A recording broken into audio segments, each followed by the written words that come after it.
When he was speaking, he said, listen, I want you to work with Abe and Wike and live with them. That was the same day Amaechi was taken out to Ghana.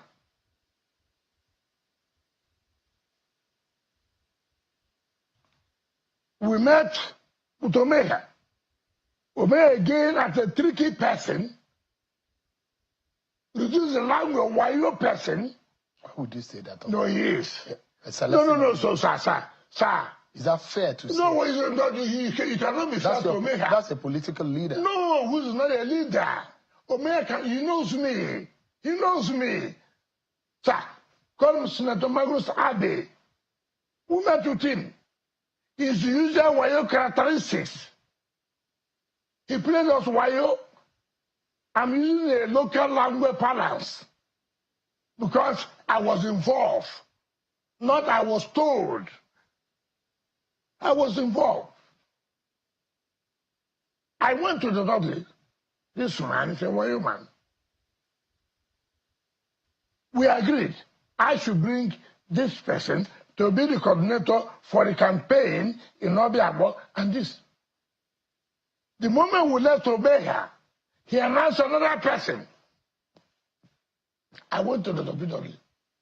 Yeah. Is it what we're going to see?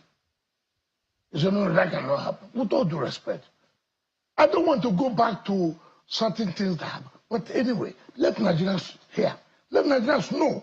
People just sit somewhere, what you don't know, you are talking. You don't know. Amaechi did not make you. That's the summary. Yeah, but no. That's what you're saying. I will tell you the history. But did he make you or not? He couldn't have made me.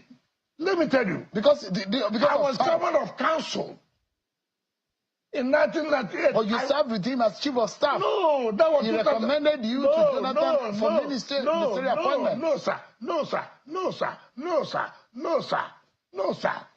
sir. Let me tell you what happened. God in his own way. Amaechi thought he was doing me bad to push me out. Senator Magnus Abe is there, he's alive, he's not dead. Call him to this kind of forum, ask him question. What happened? I was a DG, but I want to tell you how Amaechi became governor. Before he now say, hi, he met me. So you understand the background. I'm not a pushover politician. All right, guys. I appreciate you all. Good morning, good afternoon, good evening to every one of you right there. I'm going to continue with this video. I just wanted to quickly let everybody know because I'm reading some of the comments on the comment section where some people are lambasting on Wike and all that. I don't have a problem with that. But I understand that the biggest distraction that we have is when we have this satanic figure speaking truth to power because of the hatred or the dislike we have for them, the message, we cannot digest it. And that is why we are facing a lot of problem today in Nigeria. Because for someone like me, despite that Wike is satanic, but the message that is coming from him on this video is very, very vital that every concerned Nigerian that want Nigeria to work need to document everything down. Wike revealed something that Amaechi, the same satanic Amaechi that will be coming, that want to run against Peter Obi now, he's already saying that he wants to run as well inside the same ADC or whatever. His wife will take 4 billion naira every 30 days, every month for Niger Delta women to look after them or train them. 4 billion naira. You understand? He vowed to the extent that if whatever he's saying is not true, that he will resign as the FCT minister. You see, this video is a confession. It's a confessional video. The one Rotimi Amaechi did when he came to the same channel is a confessional video. The same prayers that you and I have been praying, tele. God is punishing them now to be confessing in the broad daylight. We must take their confession very, very seriously. We cannot always just stand on, oh, he's drunk, he's useless. No.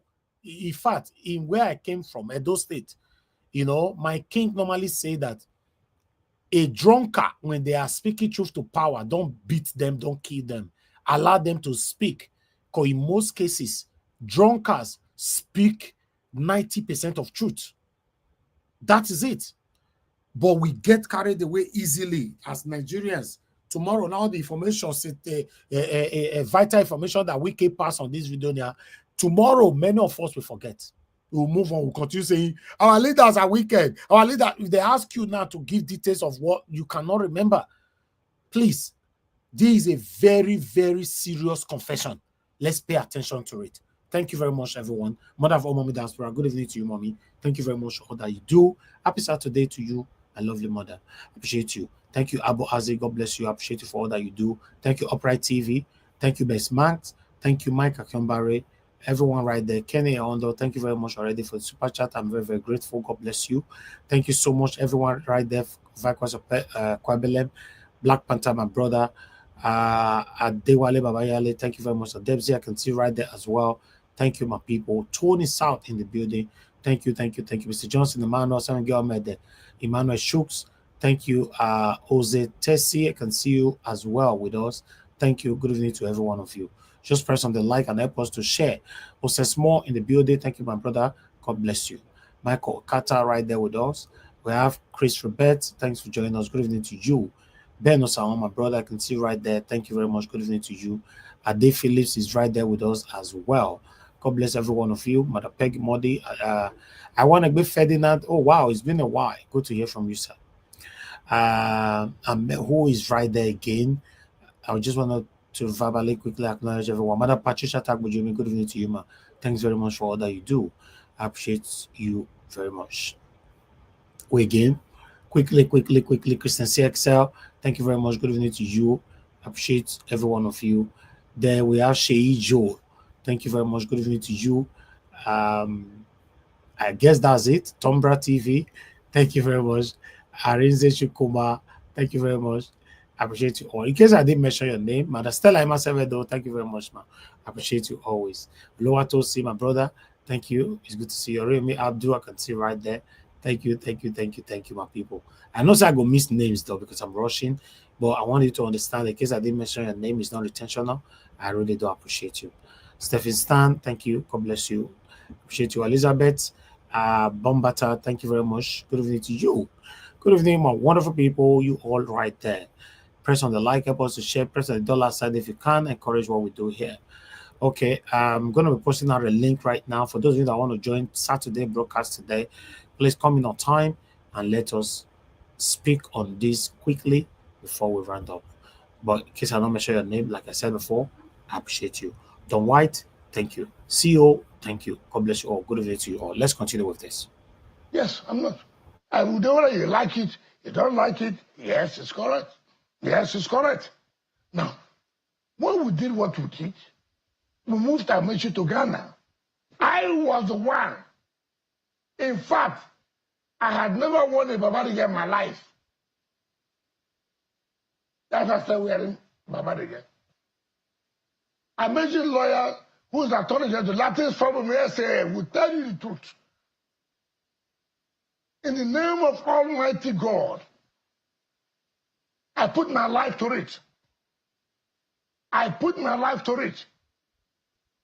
In fact, it came to a point, I called my wife, listen, take my children. I don't know what will happen now. Take them away. See what I have, take this. If I survive, it's okay. If I don't survive, that's how God wants it. Yes, I did that. Now, I go to Ghana, Amaechi comes to the airport to pick me. When he comes to the airport, he wears his cap. Tears. My eyes will come out. Tears. At the Ghana International Airport. He wears his cap. I was one who did everything facilitated. There's a lawyer, Ricky Tafa. I don't know where he is today. Wherever he is, God knows. He knows what happened. At the Lagos International Airport, he knows. Marcus Leji, wherever he is today, he will tell you. I spent everything I had in my life to see that we succeeded and Amaechi becomes the governor. When he became governor, he asked me, I said, sir, I'm not interested. I want to be in charge of the political structure. Political structure is his chief of staff and this. It's against the story that you wanted to become finance commissioner. I don't know. See, can I tell you something? I'm the former Nigeria of the Federation, Bella Doke. I don't know what he will say. But call him, ask him. To his conscience, is this correct? Ask Wagusabe. Ask Idozu, former Conjoint Finance. My concern is that why is it that we don't have a system that maybe after this confession, both Amaechi and Wike will be thrown to jail? How come we don't have that kind of system? We live in a country where anybody can just come in and lie and say anything they want to say, how they embezzled money, how they steal money, how they impoverish Nigerians, and all of them will just get away with it. At least, Mr. Elvis, the system should ask them to step aside. Exactly. At least minimum, step aside. At least for investigation to begin. Yes, yes. Eh? See, a public confession. A public confession. Since we can confess, you know what, Mr. Elvis, as you said earlier, this is so serious that for the first time, Sheung extended. They gave him 30 to minutes extend this program by 30 minutes. Yes, now they talked to him from the airport from here. Say they can't let this go. Story will this not is really hot soup that was coming out. They have to extend this program for half hour. It's only gullible Nigerians that will not pay attention to this kind of confession. They just see it as, oh, like we can have bed nest, and we all are complaining we have problem in Nigeria. This is a public confession. 2 of them should be stoned to jail while investigation will continue immediately. It's a big problem. Let's continue with this confession. In the name of God, one man who is a big liar is Amaechi. I can tell you, I'm quoting names now. Bello Adoke, former Attorney General Federation. Ask him. It doesn't matter whether today is my friend or it doesn't matter. Ask Magusabe. Ask Idozu. Ask them. I choose to say, look, finance works. I want to be chief of staff so that what is, you see, you must know what you want in political life. Relevance and what is finance? What are you going to do with it? As chief of staff, they were reporting to me. So what is my Minister, let's take a pause because we need to take a break. Thank you. But what is more important tonight is whether this government that you're serving under is performing or not. Because that is a contest Mr. Amaechi had yesterday, that this government is a failure. Is worse than what we have seen. And perhaps what we're going to see in the coming days, whether or not Nigerians are suffering under this government more than they have seen in the past government. That's going to be our conversation when we return from this break, everyone. Join us again. Yes. The big question here is that APC is in trouble. And the fact that President Tinubu, they said they are going to send him back to Lagos. I'm not going to speak for APC. But I want to say, in reality, let me take them one by one. The people you just mentioned, that are the big weights of PDP. One by one. Weight of them is a big weight of PDP that delivered its local government, its state, and I have abandoned the party. People read big ways by I was former this. Now let me tell you, I'll start with the so-called interim chairman. That's a former two-time Senate president. Okay. David Mark. Thank God you said so. You are the one that clarifying it to me. Let us take time. How can you rate David Mark as a big weight of PDP? Let me tell you. With all due respect to you, his fellow constituency, the daughter, ran under APC. And she won. Yes, that's correct. He, as leader of the party, where all the funds are given, is not that one. Now, two things are there. It is either you are not being sincere with PDP, you are playing pranks with PDP for long, or you are not on ground. How can you be the leader of the party, a former Senate president for 8 years, from a federal constituency, and your daughter who run another party, and win the party that you're a leader? For Christ's sake. So you don't regard him as a... Does that take anything away from him? No, the point I'm making is you're a leader of the party. You're a leader of the party. Every fund is started through you. And your daughter, your own daughter, running against your own party, under another party, which is the party you're opposing to, APC. And that party, your daughter won. Okay, I'm going to stop this video now. I appreciate every one of you. In case you want to watch more, although I break this video down earlier this morning and I uploaded them on Nigerians. In case you have not seen it, you can go watch it there. You will understand it much better right there. We have about 4 of them that will break into 4. Okay. Good morning, good afternoon, good evening to every one of you. Thank you very much for your time with us this evening. And this is Saturday, 5th July, 2025. Okay. I want you guys to know that there's still talk currently going on over this coalition of ADC. A lot of people are talking, concerns Nigerians, and I'm very, very proud of them. A lot of people are talking right now on social media. Some of them are doubtful that Peter Obi will be used and dumped and he might not get the ticket. While some are hopeful that they will certainly give it to Peter Obi. To be honest, I'm not certain what the outcome will be at the end of the day. But I don't trust these people at this moment anymore.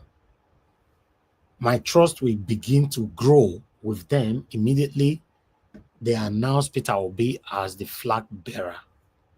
But this one that everybody are just going to fight for the ticket, between you and I, Peter Obi's chances is very, very slim, because you know how it is now in Nigeria, tele, how they normally win their primary.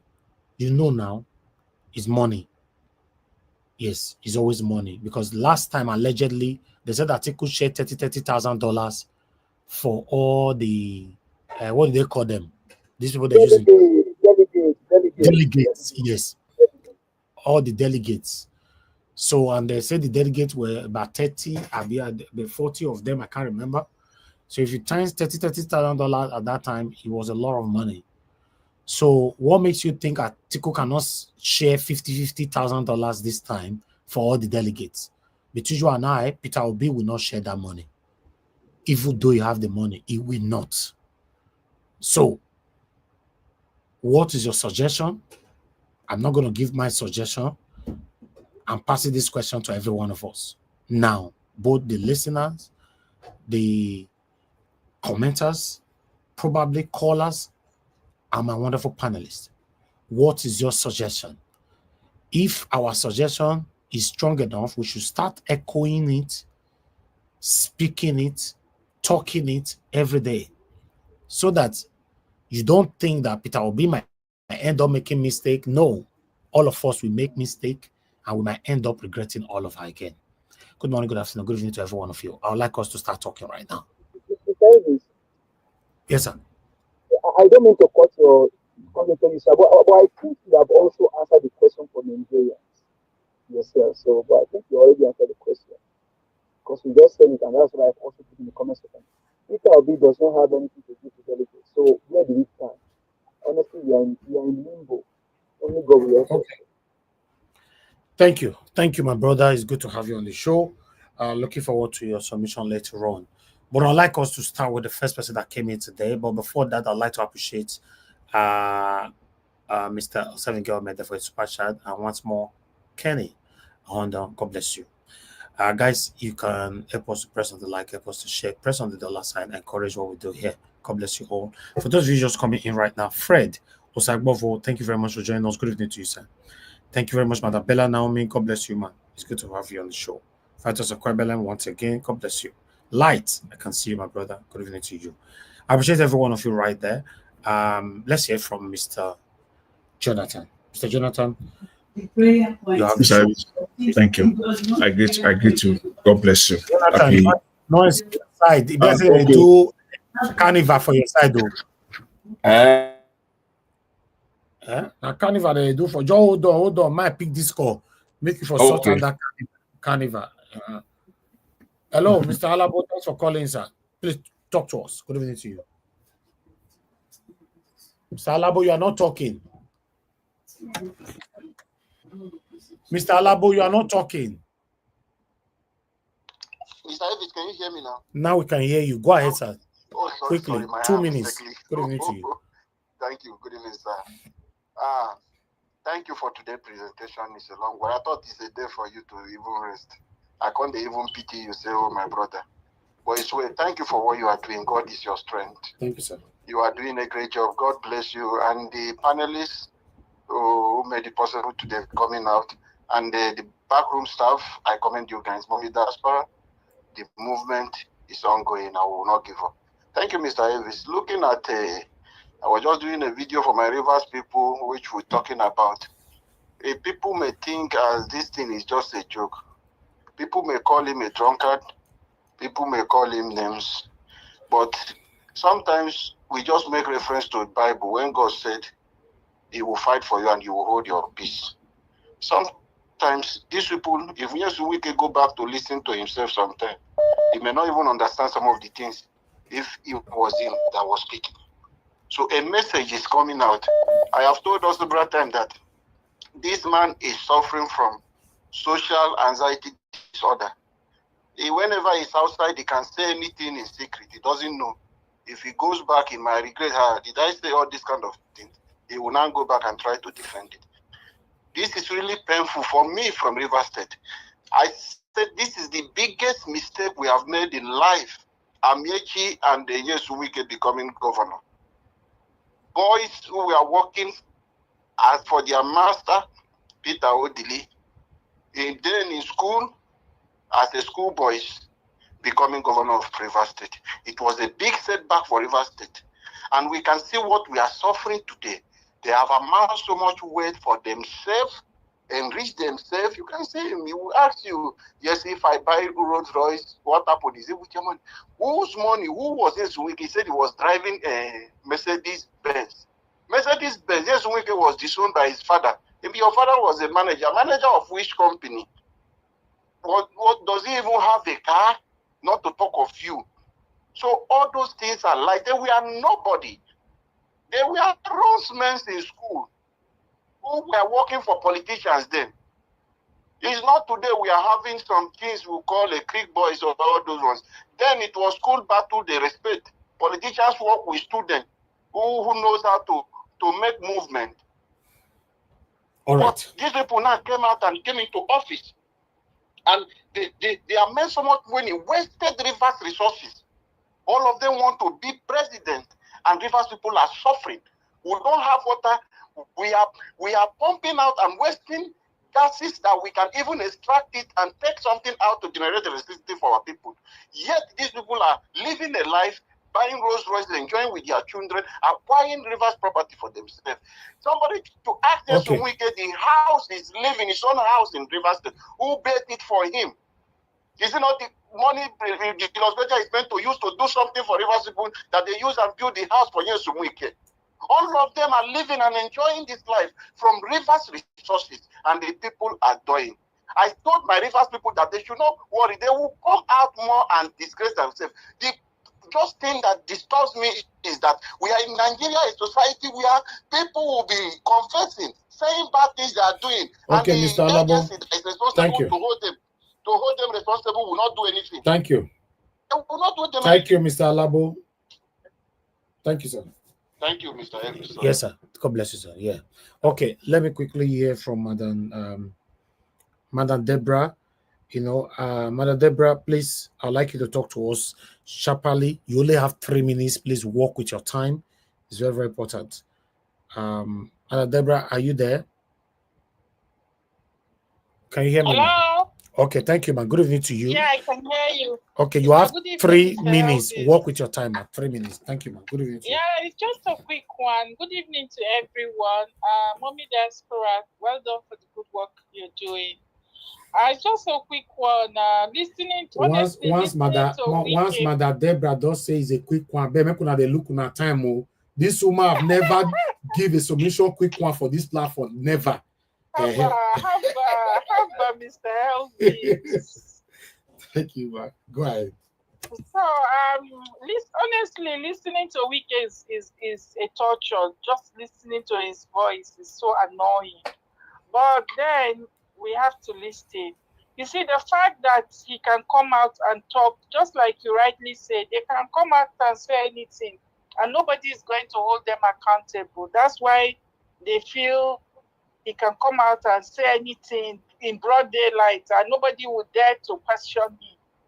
You know, even the other day, the one that came out, is it Bukachua, or the other man that came out on national telly and said his wife was doing favor to politicians, and he actually said that openly. Till today now, nobody has investigated that to say how did that happen, what really happened. Till today, we never got a feedback about what happened. So this is the situation of Nigeria. Anybody can do anything and get away. They are never held accountable for anything that they do. And I'm looking forward to when somebody like Wike will be held accountable. I really hope that God will do justice, so that somebody, and if Peter Obi mistakenly, if God answer our prayers and Peter Obi become president, I hope he's going to hold people like Wike accountable. I just hope so. The fact that these people will govern after all the corruption that they will do, they will leave power and still get away with it. Nobody is going to probe them. Nobody is going to hold them accountable. If this continue, then Nigeria will never be fixed. Then just a quick one about the coalition. We are still waiting to get a feedback from the coalition, and we've not heard anything about what they have decided to do. It's obvious that the way it is going, I just hope that they realize that if they put anybody forward, if it's not Peter Obi, it's going to be dead on arrival. Because even that Amaechi that is sounding that, oh, he too want to, he knows that he's not going to win. Even though he's from the south, but Amaechi is not a popular politician. And then he was part of Buhari's government. Till today, he cannot even take accountability for the role that government, the destruction that government did for the 8 years that they were in power. So Amaechi is not going to go anywhere. And if they don't give it to Peter Obi, they should just know that Tinubu is going to come back in 2027. Let me just, although you didn't show the video, but I want to say something regarding to a very dark man. I saw one of the videos that he did condemning the coalition. I did. I showcased it on my pre-recorded video yesterday. And I think a lot of people criticize him for... Exactly. I advised him as well to stay on his lane. If not, on that video, he's beginning to sound as if he is in bed with APC government. And I'm sure he doesn't want Nigeria to be fixed, because he knows that if the government is working in Nigeria, he's not going to have a role to play in what he's doing. But at the same time, if he wants to maintain his integrity, I think he should just stay out of politics. I mean, he's talking about fixing INEC. This Randy Peters has been shouting all over the place that they should try and fix the INEC. I've never seen very dark man supporting that guy speaking out to say how. So now, me too, I'm beginning to look at him with one eye, and I'm beginning to suspect that he's probably in bed with APC. The other day, he came out and said he's going to campaign for Seyi Tinubu if Seyi Tinubu wants to be governor of Lagos. So it's just a shame. We don't even know who to trust again in this whole thing. Honestly. Yeah, thank you so much, Mr. Elvis. God bless you, man. Thank you. Yeah. All right, my people. Before we will go to Mr. Jonathan, I'd like to quickly respond to what Light said. Light, do you know that this thing that you wrote, I didn't think I'm tele. But my own thinking is different, and I will say it. Do you know that despite that Sowore is just misbehaving, criticizing Peter Obi left and right, with the kind of person where Peter Obi be, Peter Obi, if he becomes the president of the Federal Republic of Nigeria, Peter Obi will go carry Sowore for he has me come be the head of EFCC. I know Peter Obi can do something like this. I'm telling you, just imagine someone like Sowore in an EFCC chairman. Just imagine how this life, how they use brute sweep many people. Like, God. It goes now that position that fits you for now, Sowore. That position, your BFCC chairman, nobody will interrupt, or step on your toe. You just do it as you like. May we see as the body they prepare you if you be able to do it right. As for VDM, I advised him yesterday. You see, when people they move out of their lane, sometimes for you to start criticizing, they just advise them first. If you watch the video that one of my pre-recorded videos yesterday, I told him that you are moving out of your lane. You are criticizing the coalition in totality, and you said everybody in the coalition, all of them are criminals. That means automatically you are including Peter Obi in generalization into the criminality. Then, what do you want? Then you talk about INEC. So, even though you want INEC, even though they reform INEC today, somebody still need to contest against Tinubu in 2027. So, VDM, be careful. Be careful. I'm your huge fan. I saw me, I saw Ore still start. Till tomorrow, I'll be so Ore fan and I'll be friend. But I still will start until he can't show to me, say, the fight when the fight. Now, he tried all the joys once more. Now, I can't be Piafanti. So, you have to be careful. I appreciate you right there. Thank you very much. Yes, sir. Peter Obi no go choose Sowore as any EFCC director because there's a lot of atrocity on him. They can't choose him. I just say that my wish be that. He's still affiliated to foreign people. I not say Peter Obi to say he wants to choose him. It's my wish. I believe I'm entitled to it. If they ask me, yeah, you are entitled. But those thieves, they will never agree because he himself is those one that is in the coalition. They will never agree because Sowore himself is another traitor.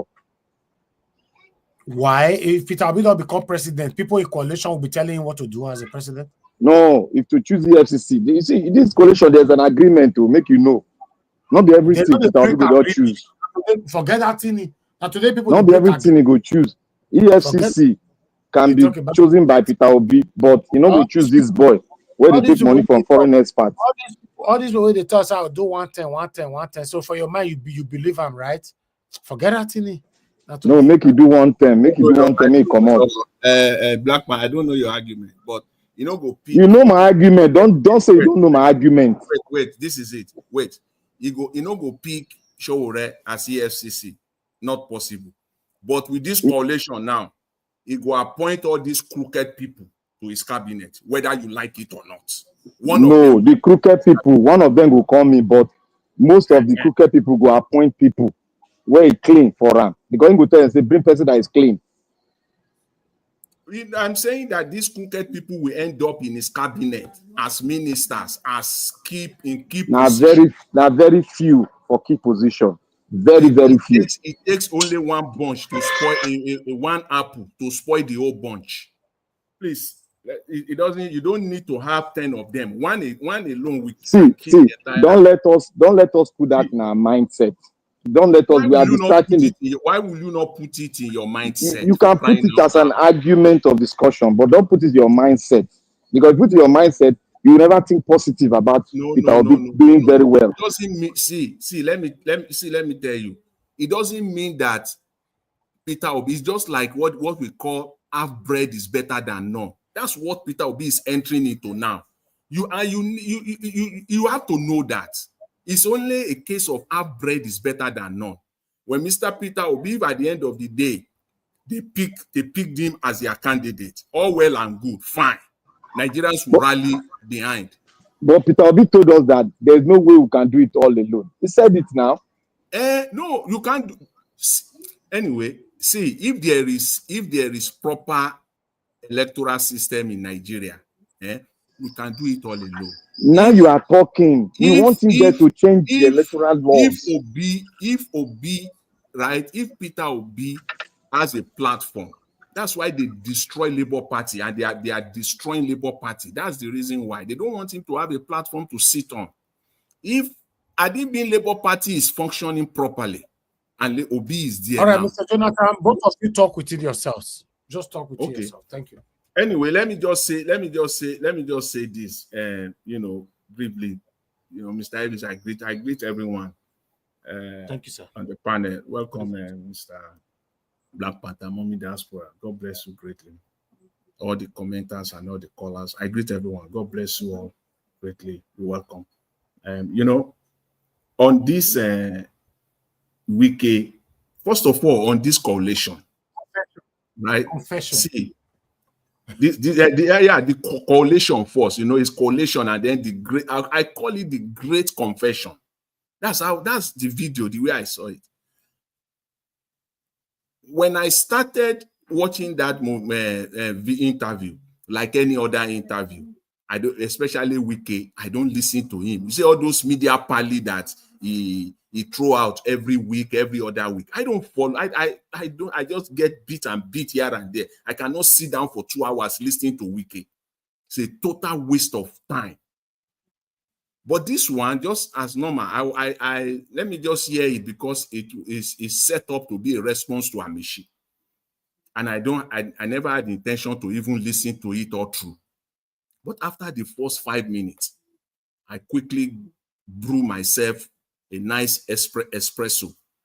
I said, this one, I want to hear this one out completely. I want to hear this one out completely. Because what is said there, it's not new as per Nigerian politics. It's an indication of the problem, deep problem that we're facing, that Nigeria is confronted with. It's not different from Atiku Obasanjo. They fought it out. And I want Nigeria to look at this nexus, this connection. It's not different from Atiku Obasanjo. It's not different from the current governor of Kaduna State and El-Rufai. Remember, the same thing happened last year between El-Rufai and the governor. And we're seeing it now.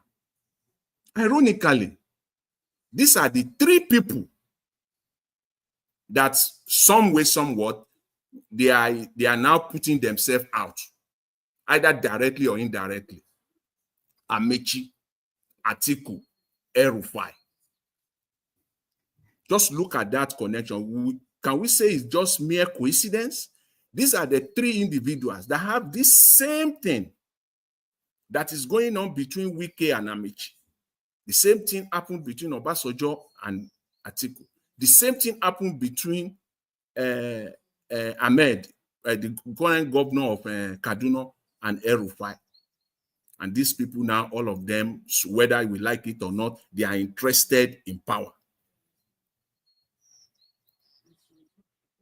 These are compromised individuals. These people are completely compromised. And nobody can tell me that any one of these people will do good for Nigeria. No, they are compromised individuals. Whichever way you want to look at it, everything Wike said in that interview, the reason why I even put some meat to it is the fact that he said, if what I'm saying in one regard, if you find out not to be true, he will resign. You never hear that from Nigerian politicians, so it's very, very hard. I only hope that the media will take it up, or even the government will even take it up if they want to show any seriousness at all. Take Amaechi, who is running all over the space now. Some people are saying it's a strategy, that they are just strategizing so that they want to confuse the opposition. It is Obi. Well, how far that is true, I can't even come to that conclusion. As far as I'm concerned, Amaechi wants to be president. He wants to be president. And this is the man who wants to be president of Nigeria, a compromised man, entirely compromised individual. The same way Atiku is compromised. This is the man who said, Wike, in that interview, and before I even said this, I give it to Sheung. Fantastic interview, a brilliant one, I must say. He took his time to get as much as possible from Wike. It was the work of Sheung. He gaslighted him, and the man could not hold it. He was just pouring it out. I was waiting, because when he talked about Amaechi's source of wealth, Wike was rambling, and he endlessly, he was just talking. And I'm hoping that Sheung will come after his own Wike source of wealth too. And he did. I was very glad. And when asked about his own source of wealth, Wike said that his father, he comes from a rich man, not that rich like Dangote, but he came from a rich family anyway. He said, the guy asked him, how? Which family is that? He said his father was the general manager. Listen, his father was the general manager of many companies. That's why I said this man is not thinking. He thinks he's talking to stupid people. And I know they're going to come after him on this. He's not going to go. This one, they will come after him in the coming days. That man don't think something. He's not thinking at all. Maybe that's why when people say this man is drunk, he says his father is the general manager of. So I think if you are the general manager, is your father the owner of many companies? General manager of many companies. He did not mention one of. Give us one or two, since it is many, because you didn't say that your father is the general manager of a company. A company. Then we will say, okay, tell us the name. But you say many companies. So give us 2 or 3. Give us the names of 2 or 3 of those companies that your father was the general manager. Let's see those companies, what those companies actually did, and how big they were that made you so rich, Mr. Wike. You are birds of the same feathers. You are a criminal. The only difference is just that you still hold public office and you are using that as a leverage for now. That's it. You are as crooked as Amaechi himself. You cannot tell us your source of wealth. And when questioned further, you only came up with a stupid response that your father was the general manager of many companies. Just an adult who is a lawyer, a trained lawyer, an adult, a federal minister, a former governor. Look at the response. His father was the general manager of many companies. He couldn't mention one or two of those companies that we can relate the wealth and say, okay, oh, this is the company. So we can now relate it to it and link it together that, yes, your father was rich. I thought general manager would be working for a company. I don't know when the general manager has become the owner of the company. Maybe I'm mistaken. I've never seen that position before. The general manager. I think you should be under a company, first of all. And if your father chooses to give himself the position, he's the owner of the company, and he chooses to give himself the position of general manager, so be it, fine. Tell us the names of those companies, two of them. Jonathan, can I say something here? Yes. You see, greeting to everybody, Mommy Diaspora and everyone. You see, when a man is under influence of something, we'll call it the intelligence of the influence of that particular thing is under. So, you see, you can see the way, you see, I monitored that interview for like 20 minutes. I just threw it off because anything that comes out there is true and greater lies is there. Now, I monitor is the way his lips moves and the way he reacts, his body reaction. I saw that he couldn't mention cluster bomb. He couldn't mention it very well. Bunker buster. He couldn't mention it very well. That to show you,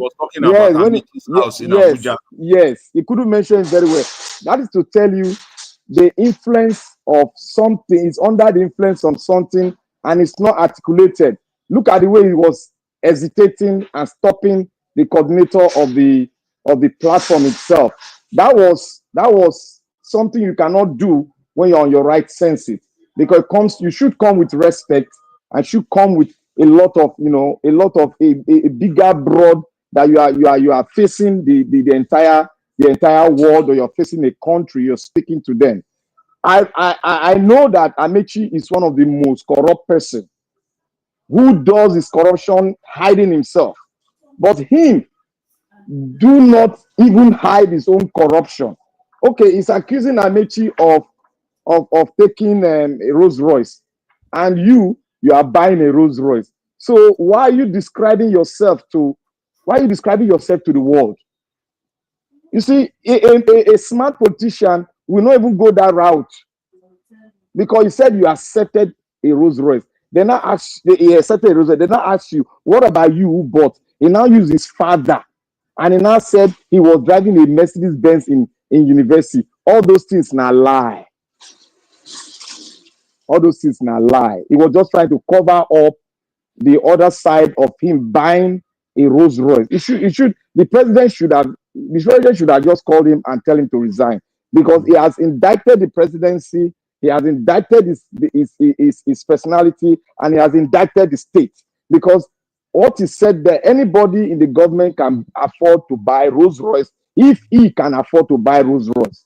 So that's an indictment on the government itself. So if I were the president, which I know he will not do, because he wants somebody that is bold in terms of corruption. That is the kind of person he wants. So he will not do that.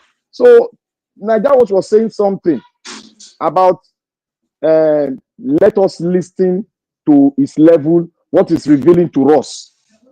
Some of us were opportune to be when the government, they were switching government within their lord, the one that the first one, what's his name? The other Rerun governor, then followed by Amaechi, followed by Wike, I was there in Rivers State. I was residing in Rivers State then. So I know how corrupt these people are. All of the three of them, they are so corrupt. We are grading who is more corrupt than the other one.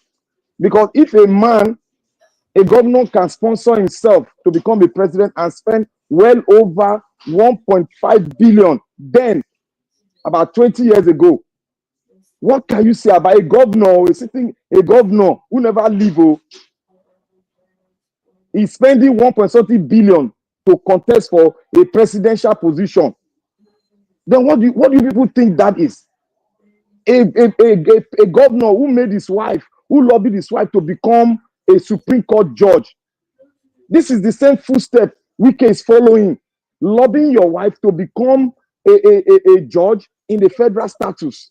Do your wife really deserve it? Is she experienced enough to become a judge in the federal status?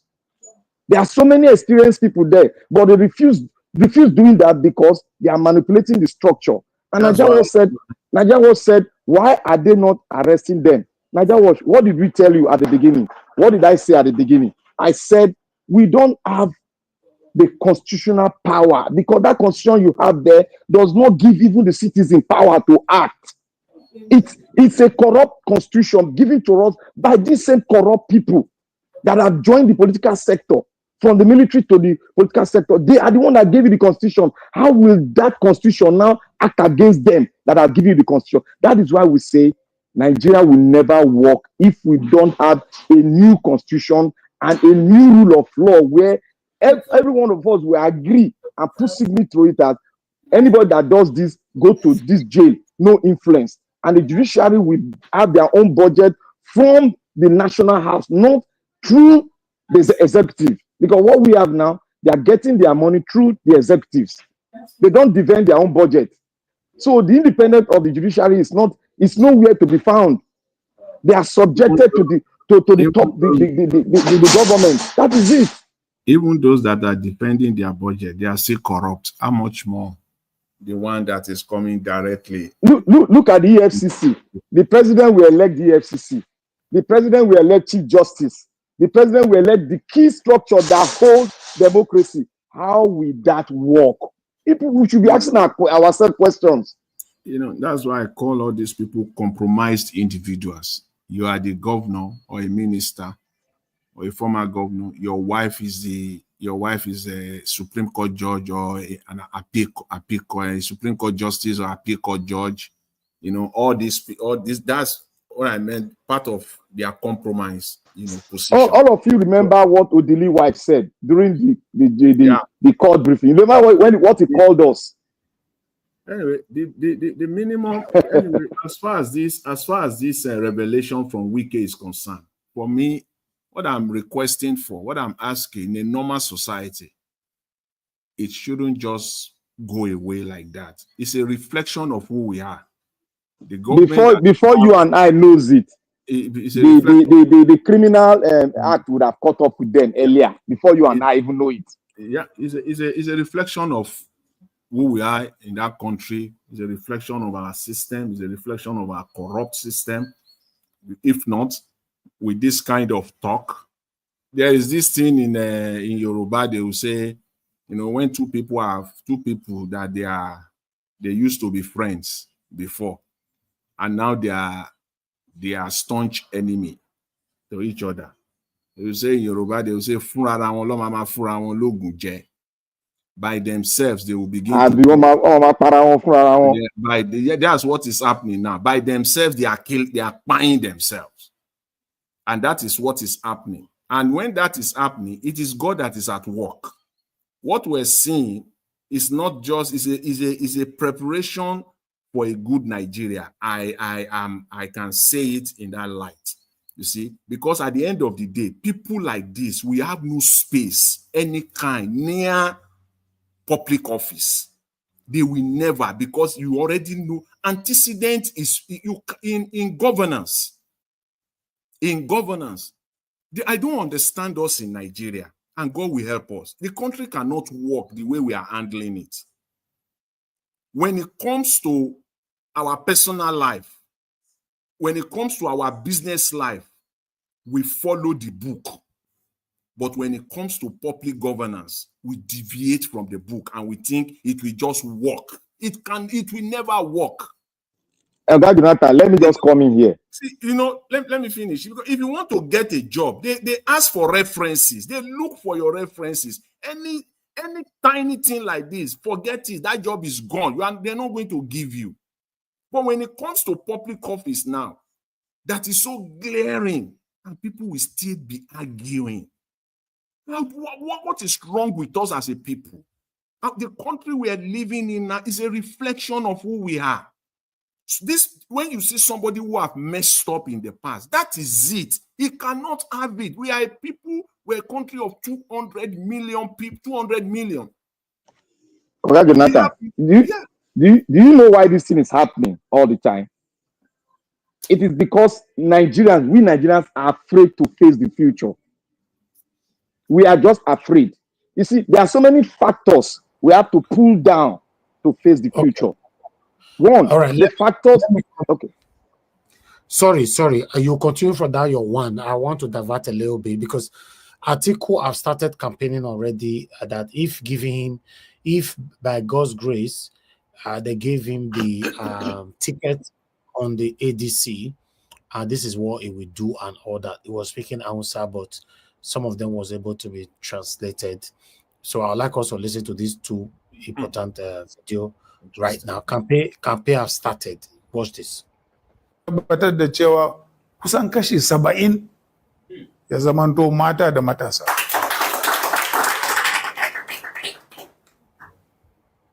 Amma kuma kam duk wani wanda ya ce wallahi zai yi sata ko zai yi corruption za mu yi fada da shi. Wallahi za mu yi. Ya isa haka. Kowane ƙasa tana cin gaba kan banda mu. Don mutane kalilan.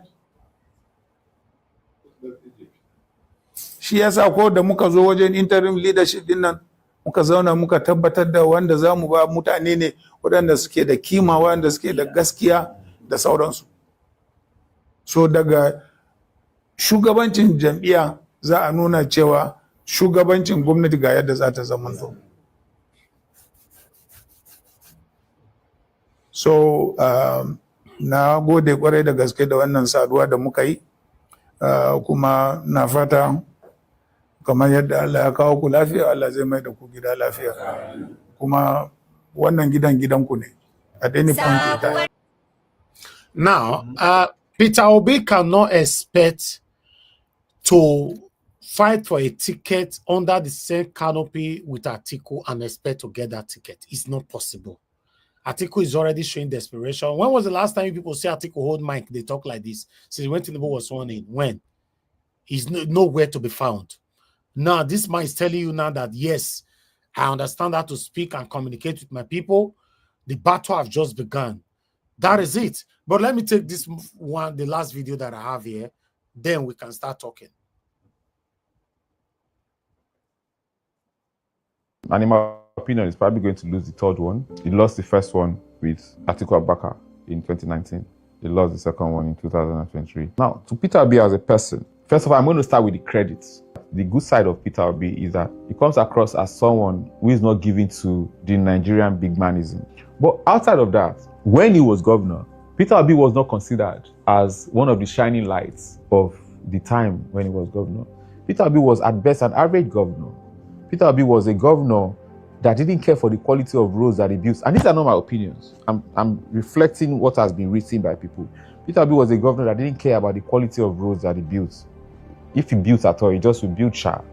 And I use that intentionally, like, let's just build anyways. Peter Obi was a governor that didn't mind playing people against themselves. Catholic, Anglican, he played that politics. That's who he is. That is who he is as a person.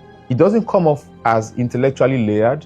He shows in his answers. Whenever he tries to go above his intellectual level, it's accident upon accident. Peter Obi was one that said the issue with our foreign exchange is our foreign exchange.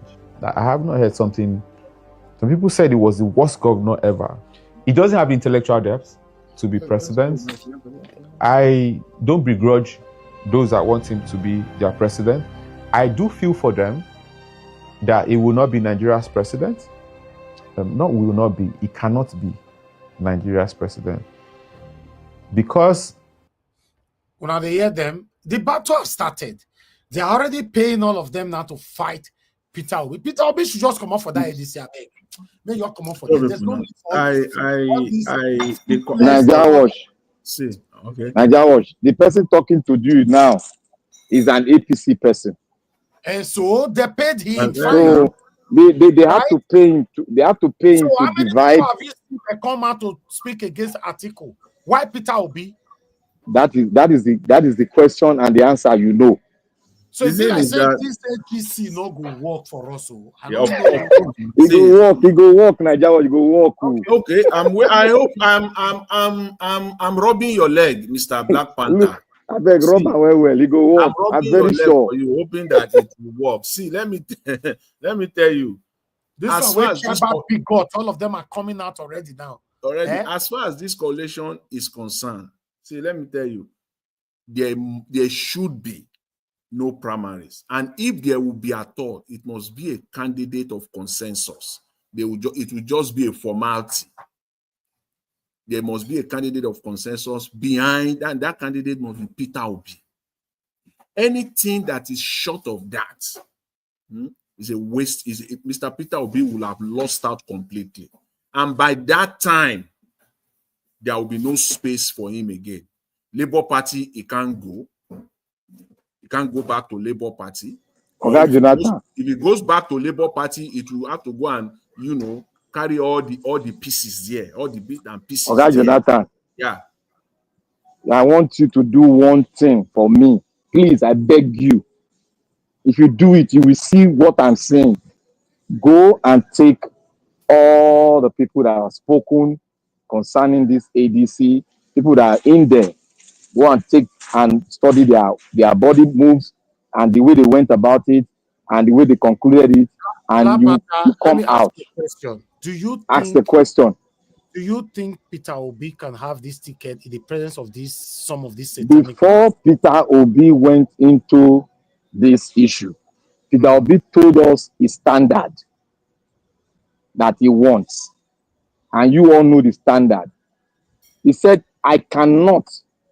If they say transactional, okay, I cannot. So look. Let me conclude. See, the man PO is a man of his words. If you look at his trend, he has been a man of his word, and is a listener to us all. You know why I don't. You know why I don't agree with that position entirely. If that is the position of Mr. Peter Obi, that he already concluded with them before he came in at all. What is the reason then why Mr. Peter Obi and Dati have not also sat down and be on the same page? Why is it that Dati is 100 miles far away from what? Do you know what is called? Do you know what is called the factors of distraction, Mr. Jonathan? You are still talking about this distraction thing. Yes. What is doing now is a strategy. But what Mr. Jonathan is saying is important. Answer that before you divert it. It's important. Look, this man you are dealing with. Answer that. You are diverting. Which answer you want me to answer? If I know explain that. Why is it that when he was talking, he did not listen. I said, why is it that Dati's position is far from Mr. Obi's position as far as this coalition is concerned? So Mr. Peter Obi went in there on his own, individually. Dati also came on his own. So Peter Obi and Dati have never sat down to say, okay, my guy, this is what we want to do. We've agreed we will go in. I'm going to be the nominee of this coalition. So nothing like that happened. So they are just talking. Okay, yes. Is that what Peter Obi? No. Peter Obi and Dati have sat down to discuss this issue. And Dati is the mouthpiece. Dati knows a lot because he belongs to a group in Nigeria that gets information. Do you think that Dati was stylishly disappointed yesterday with his submission? That is not disappointed because he has been along with the coalition from the onset. Okay, but that statement, what's your take on it? That is statement. The statement he made, he was speaking. If anybody emerges, he will support them. That statement he made, he was putting the card on the floor so that the distractors, the APC, will not know the card they are playing because they want to know what the agreement is in the coalition. That is what people don't know. They want to know it so that they can act. What act is that? What is wrong? Tinubu gave 2023 and judiciary got beat us right? See. Judiciary, there's one thing. Let me say something here that you people understand it now. Argument, that position that you just took now. Let me say this. It is like you telling us that APC will not let us know who their presidential candidate is. They are still keeping it secret until later on. Is that what you are saying? Is that political? Okay, let me tell you why. See, let me tell you one thing. Why is it that APC has thrown the card of their vice president aloof from every one of us? 2, why is it that everybody wants to start to play the game in 2025, and who started it, and what are the reasons they started it? These are 2 questions you and everybody answer. Why did they start politicking early? Those who started politicking are those disgruntled. Was the coalition there? When they started, it was the coalition there. Black Panther. Yeah. As everything here they go so, not to concern me. Wait till you concern me, they all give Peter Obi ticket. Now it concern me and you now. That is why they go deeper. Even when they give see, there's one thing one of my friends said. Let me tell you guys. You can buy politicians, but you cannot buy loyalty. This is the game that is in there. Most of the PDP that are in APC now, they have loyalty. They are not loyal to the president because he's not their godfather, neither is it the president that brought them to their limelight. They are loyal to those they should be loyal to. And Atiku has people that is loyal to him. This card has been played before. Go and look at the 2013 election. Nigerian politicians don't even know what is loyalty. No. If you never do Nigerian politics, not talk that one, I beg. Not talk. Okay, tell which loyalty are you talking? Nigerian politicians. What I'm saying is like this. Try to understand me. Yeah. If you have my own person who I bring up for politics, you know these politicians are dirty. When they bring you up and baptize you and put you somewhere, you pay allegiance to them. You cannot deviate from that allegiance because they will destroy you if you do it.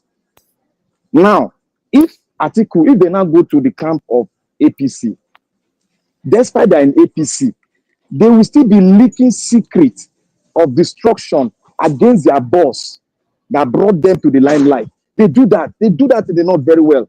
Go to 2013 election, you will see most of the northern governors did that. They did it. So this thing is very technical. They cannot destroy their godfather because they want political power from somebody that is there as a president. What did Tambowa do? Tell me, what did Tambowa do? What did Tambowa do? Tambowa who bring Tambowa to where he did today. Go and check the record. I know. Why did Tambowa now destroy Wike and take his godfather? No. So that is what I'm telling you. All of them that are going to APC. APC is in trouble. When the election comes, the people that write results, the people that tell the police, even in the police and the military, they still have loyalty to all the civilians. They will give information to their boss and say, oh guys, the secret I do this, so they will. They don't open up the secret. See, Tinubu cannot hide any secret. As it is now, it can't. Go and mark my word.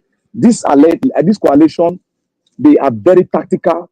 They are working according to the agreement. That is why you see Obi is not talking. You know what I find very difficult to agree to or to believe? That everything that we're seeing now is strategy. not coming out to say who their candidate will be a strategy. See, why should you come out? No, let me tell you. Everything that he said, that 40-minute interview was a show. That he did not meant one single word. Amaechi, when Amaechi came out the other day, everything Amaechi said was a show. He didn't mean it. This video we are now seeing of Atiku is also a show. It's not nothing. Is all they are just lying. The question is yes. Yes. That's very difficult to believe. See. You better find it very easy to believe. This is a different ball game. You better find it very easy to believe. Go. That's why I told you to go and read all the interviews and look at their body movement and look at what they've said. Look, let me tell you one thing. There's what we call the factors of distraction. So they told you that the question now.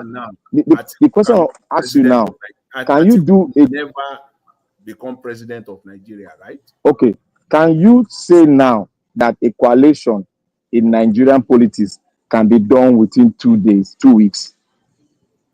What are you saying now? This coalition, this talk that they are saying, this coalition that they came out publicly now, about 3 or 4 days ago.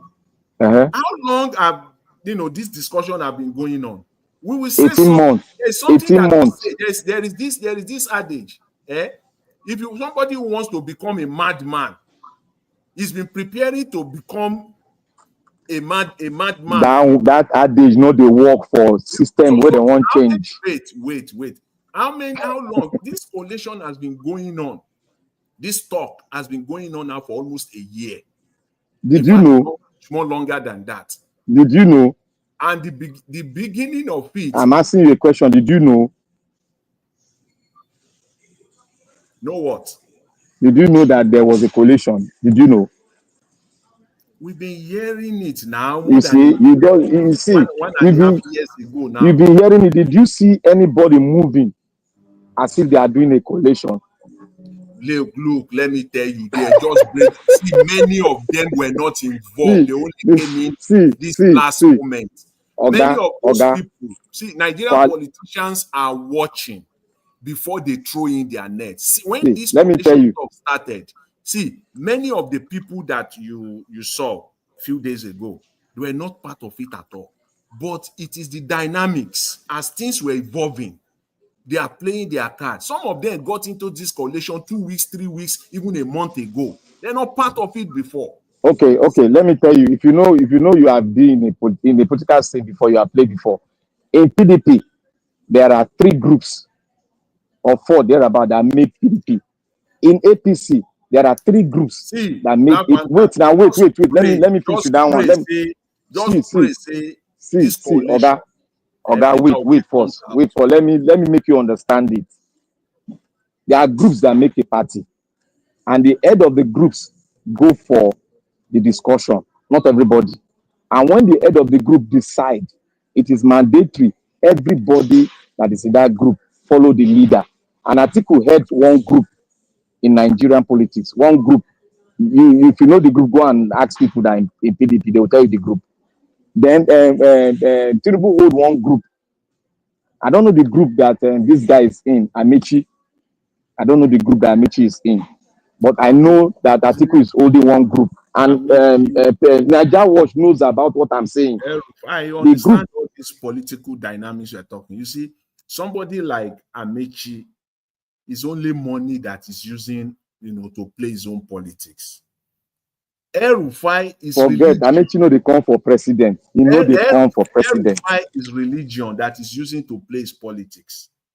Atiku also 80% is also money that is using to play his politics. That is why Atiku today he can go to Obi's village and bring somebody out that will be backing him, that will be speaking for him, all because of what?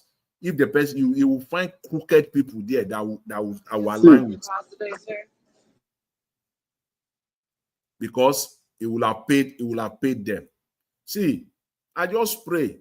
I hope that the coalition that Obi will emerge. No, you don't want it to be. You don't want it to pray. You don't want it to pray. Understand them. Even at that, right?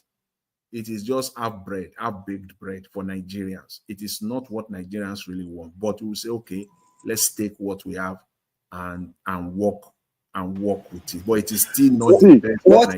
Just a minute. What about if the coalition maybe Obi did not emerge as a presidential candidate and Obi all the supporter to support, since maybe the process is free and fair, we assume, during the primary, Obi now as a supporter to support that candidate. Let me answer that question. Look, it is because most of us don't know the thing concerning this issue. We are thinking that this thing is easy like that. It is not easy for Obi to come and tell you that you should follow Atiku when he knows the historical antecedent. That Atiku cannot win from the West. Oh my and God. he cannot galvanize anybody from West. Forget about any money. He no go fit win. And if they do that game, you are just giving APC strong stroll into the Aso Rock free. Because that man go rig, he go rig us come up from inside this planet. I don't know how you people see this man. What I said the other day, I'm glad that I said it on Nigeria was the day they started their coalition.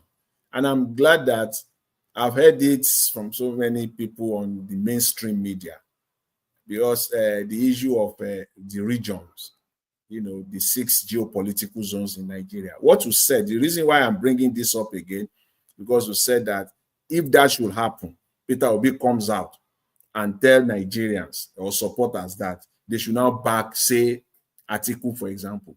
See, there are some regions automatically is gone. Forget it. It's gone. Then it's Nigerian politics. The Southwest is gone.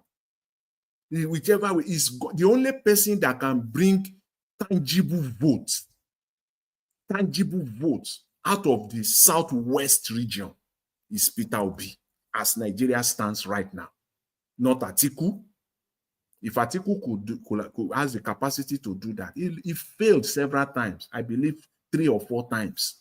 He couldn't get anything from the Southwest. So forget about Southwest. The only person amongst them that will bring tangible vote out of the Southwest is Peter Obi. You can take that to the bank. And when you now talk of the North, the Northwest also, the Northwest, the only person that will bring tangible votes out of that place is also Peter Obi. Atiku can claim this Northeast. He can claim all those Adamawa, all those Borno, Yobe, and Gombe. He can claim them all he wants. But that's Northwest, where that is. He will not even score 6 million votes again. The only person that will bring tangible votes out of that Northwest is also, as it stands right now, is Peter Obi. So forget about the rest. Let them go and split it. Then how you want to now have 25% in 24 states to third of the state? I don't understand. You just throw it back to the judiciary to pick the next president of Nigeria. Let me tell you what Atiku is doing now. Let me tell you what Atiku is doing. Atiku is going around using his dialect to campaign.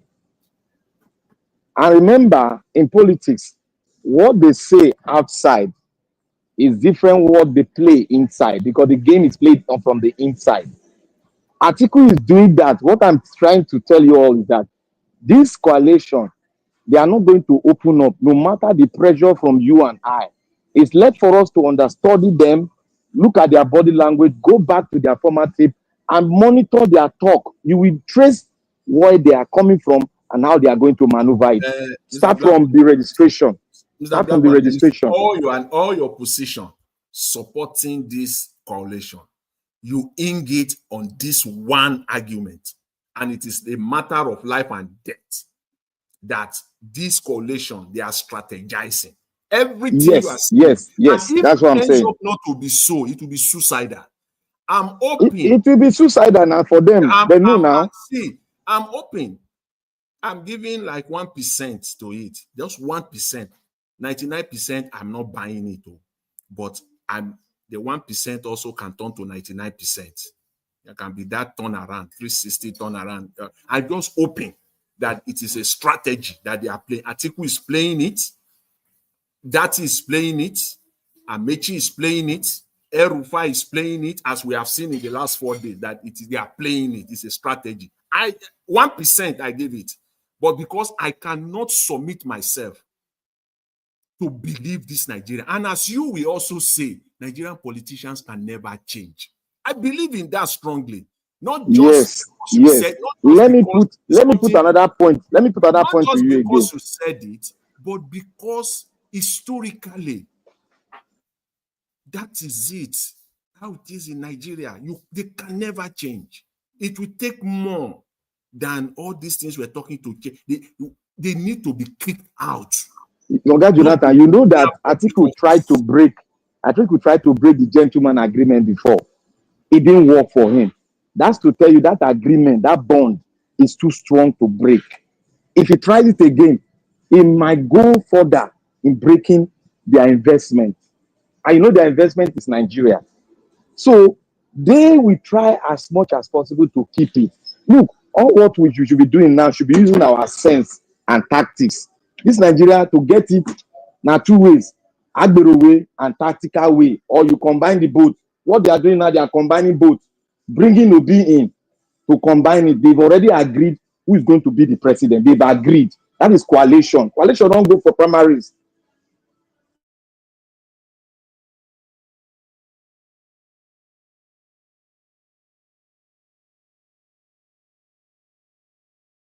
Is somebody there?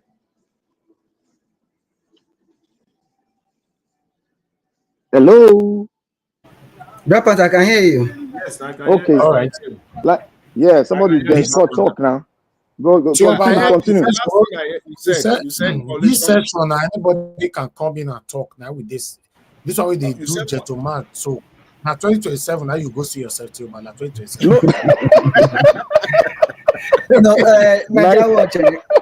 there are so many sides to this so-called coalition. Obi running on his own, and APC, PDP, and all of that. You know, so I've made up my point, made up my mind, or rather, I've made my point earlier before now, that the only way for Nigeria is coalition. But there is another two sides to this story of coalition and all that. I also said it one of the session we had, that was about 2 or 3 days ago, regarding, okay, whatever in a case, maybe during this process of them getting their presidential candidates, there may be a fallout, Obi decide to leave, I think decide to leave, then what will not happen? Okay, but Chiobala, before you give this your submission, please let me play this video so that you can take all of them together, please. Okay. Let me play this video sharply. It's a short video from a Northerner sending a direct message to Peter Obi.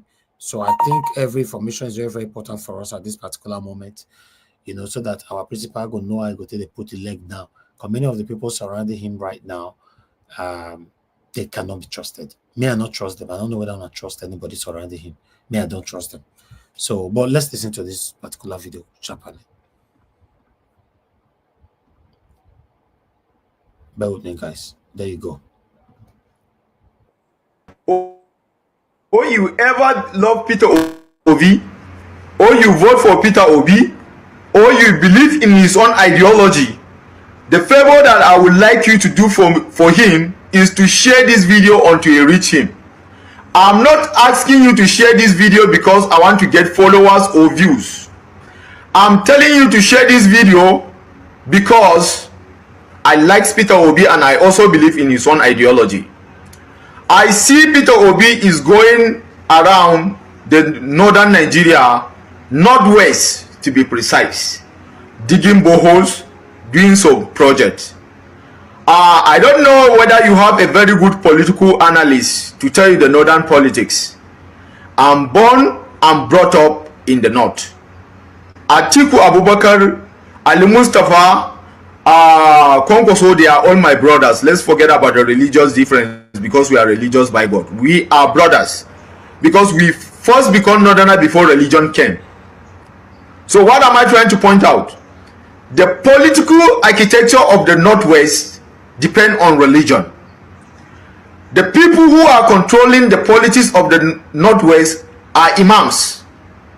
And those imams are using their position given to them by God in the Holy Quran to manipulate the poor masses. Yes, because they are the one to determine who to vote and who not to vote. I want you to know that the northern Nigeria, the Northwest, are not voting for a person because he's a good candidate. They are not voting for a person because he will give them quality leadership. If you like, open the tap of milk and honey for them, they will never vote you because you are not a Muslim. And that is their political standard, and that is how they set it, and that is what they believe on.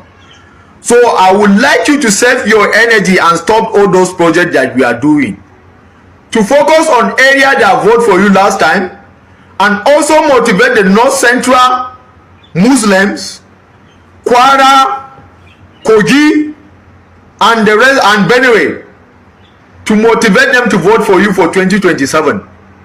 But any project that you are doing in the northwestern Nigeria, I want you to know that their political standard is religion. He must be a Muslim. If he is not a Muslim, he must be a Hausa Muslim from the north. That is how they set their political standard, and that's the gospel truth. Because me, I don't spread propagandas. Secondly, I want to say this to Peter Obi for his own good. What makes Tinubu to win 2023 election is because Tinubu have a good political analyst that analyze the politics of Nigeria for him. And you don't have a good political analyst.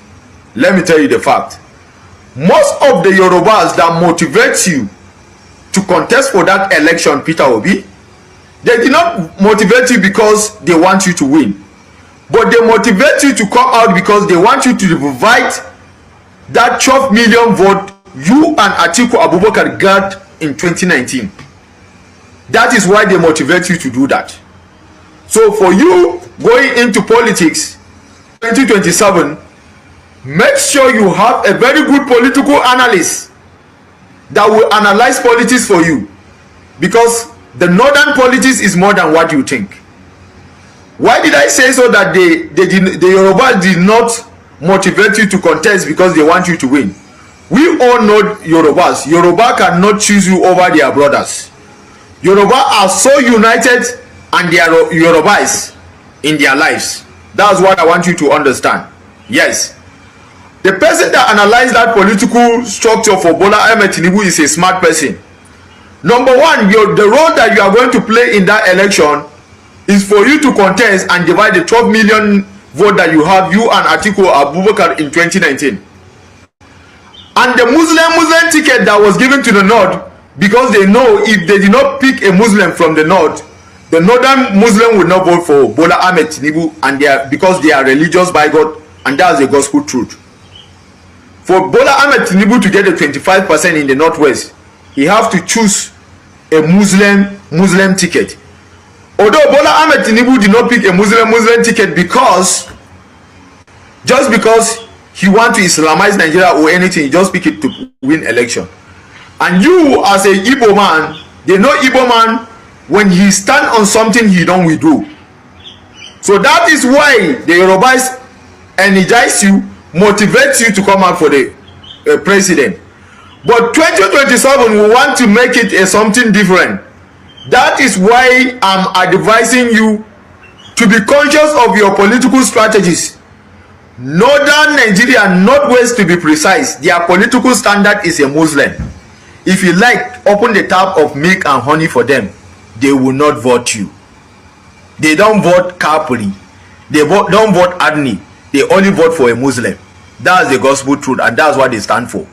And your own project, and you cannot change their ideology, and that's what they believe on. Okay, this particular video, I would like to see. I don't know. I want to hear from you guys what you think about it. Yes. First of all, okay. Mr. Ivy, see. Hold on. Let this guy go on. Please, everybody, hold on. Joseph Igama, you're on the backstage. Turn on your camera.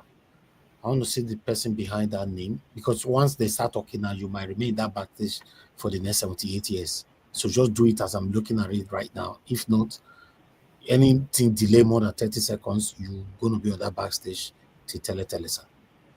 I want to see your face, you know.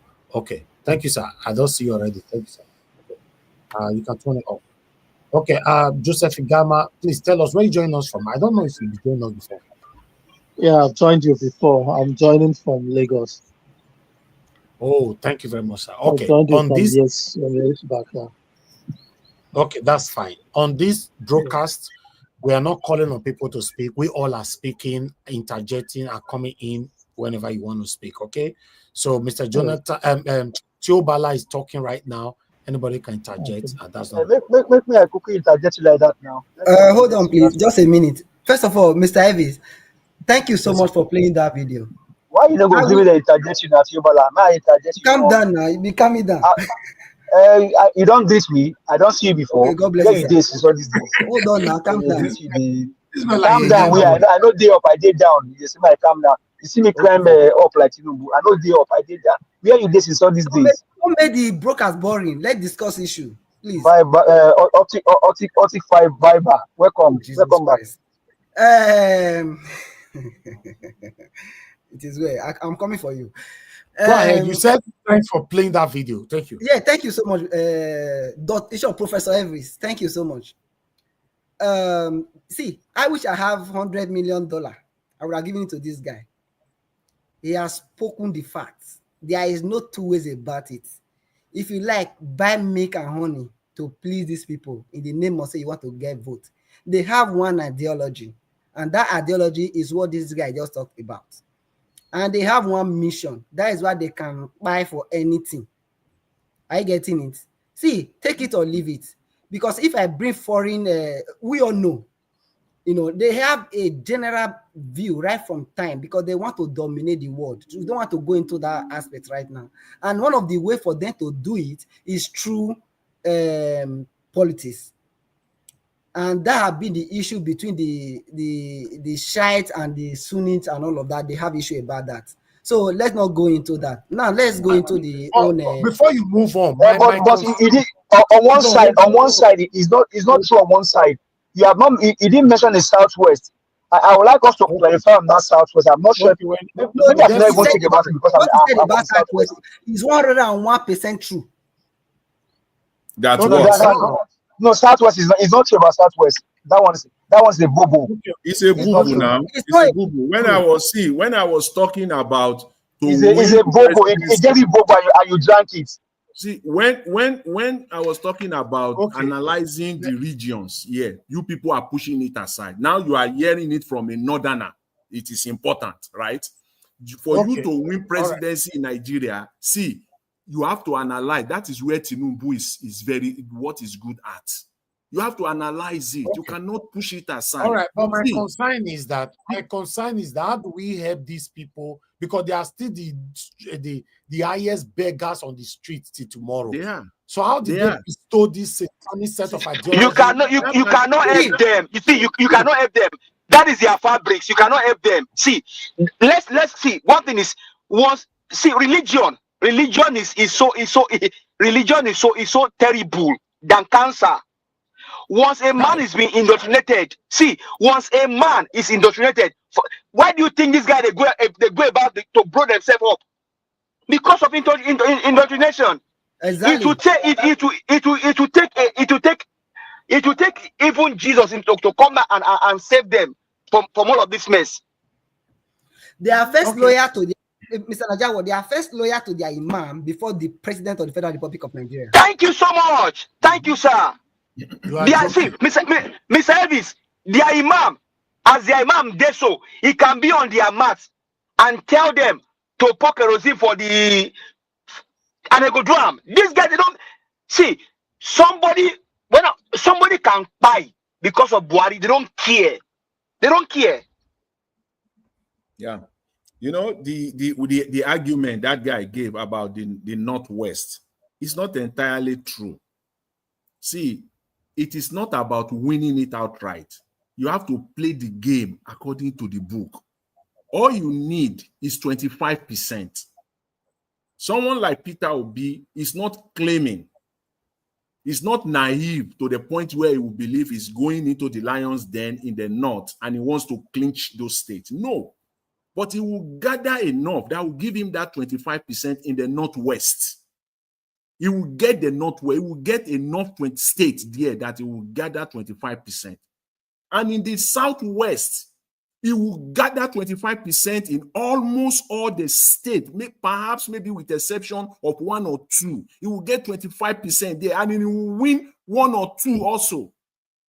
And then come to the southeast. And 25% is not enough to win the election. Presidency now. You people are living in the United States. You people are living in the United States. When it comes to United States presidential election, you see how they electoral college. You see how it's all state. It's all about state by state by state. They will tell you toss up states. I agree with Dr. Jonathan. Yes, you are very Everything correct. You are very, very correct. All that thing that guy said is living in the past. He doesn't know the dynamics yet. He's still living in the past. Dr. Jonathan, can I make a contribution, please? Yeah, you know what? One very funny dicey thing is that he has said that thing. He has gone with it. He has said it and he has gone. Okay, make we hear from Mr. Joseph. He don't cry, see me talk. Okay, go ahead, sir. Okay, thank you very much. I really want to align with. First of all, I want to really thank you, this platform, for the job you've been doing. The last time I spoke was just before the last election. That was when I joined you. I really appreciate the work you've been doing. So I want to align with what the previous speaker, the last speaker, spoke. We should understand that the political realities in Nigeria is changing, is dynamic. Things are really changing. If you look at the demography, the percentage of young people in all these geopolitical zones, the number of these young people that don't have the mentality of our fathers, the number is increasing. So if you want to read the election the way it used to be 10, 20 years ago, is not correct. And if you look at, for the fact that someone like Peter Obi has come out clearly to state that he will go for just a term, that's very, very important. That's why I see someone like Amaechi coming out to say that he's going for just a term. Because if you look at even people, like somebody made a contribution earlier on, I was saying that in this ADC, that they are trying to, maybe they're just trying to, are just like acting in a way, but it's not correct. The truth is that the way the ADC is right now, it's open. If you have people that would want Atiku to emerge as a candidate, they have their group. Peter Obi has his own group. And then someone like Amaechi now, he's seen the possibility of him coming out to succeed as a candidate. But the point is that the way it is, the kind of solidarity someone like Atiku had in previous elections, and then using money, as in dollars, to buy delegates in primaries and all that, it's not going to work in this coming election. One of the reasons is that if you look at most of these loyalists, people, if you name them, all these younger politicians that he helped brought up, almost all of them, they are looking at the possibility of them being able to run as the candidate in 2031. Being able to run as the candidate in 2031. So the likelihood of them at the end of the day disappointing Atiku to support someone like Obi is very, very high.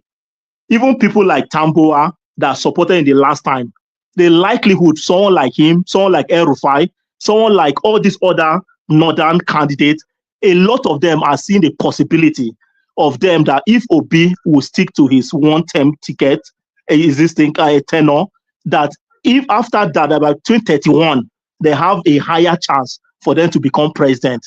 So the kind of way you see a lot of them maybe just giving him all the support for him to emerge as a candidate of APC. He won't enjoy that kind of benefit this time around. But even Peter Obi, like people say that he should be careful. He is very, very careful. The way things are right now, if he wants them to zone it, either is going to the north or the south. They have to make that clear before the primaries. If they refuse to do that, I don't see Peter Obi going into that primaries because they will use money to just mess things up. Do you understand? Because he has other opportunity. It's not only a DC platform, that pathway that he has to the presidency. So long as someone like Atiku insists that he must run, Peter, there are some of these PDP governors in PDP. One of them, like Bala Muhammad or Fintiri, might decide to deputize him, and then so that by 2031 they can be the candidate. So there are other opportunities for Peter Obi.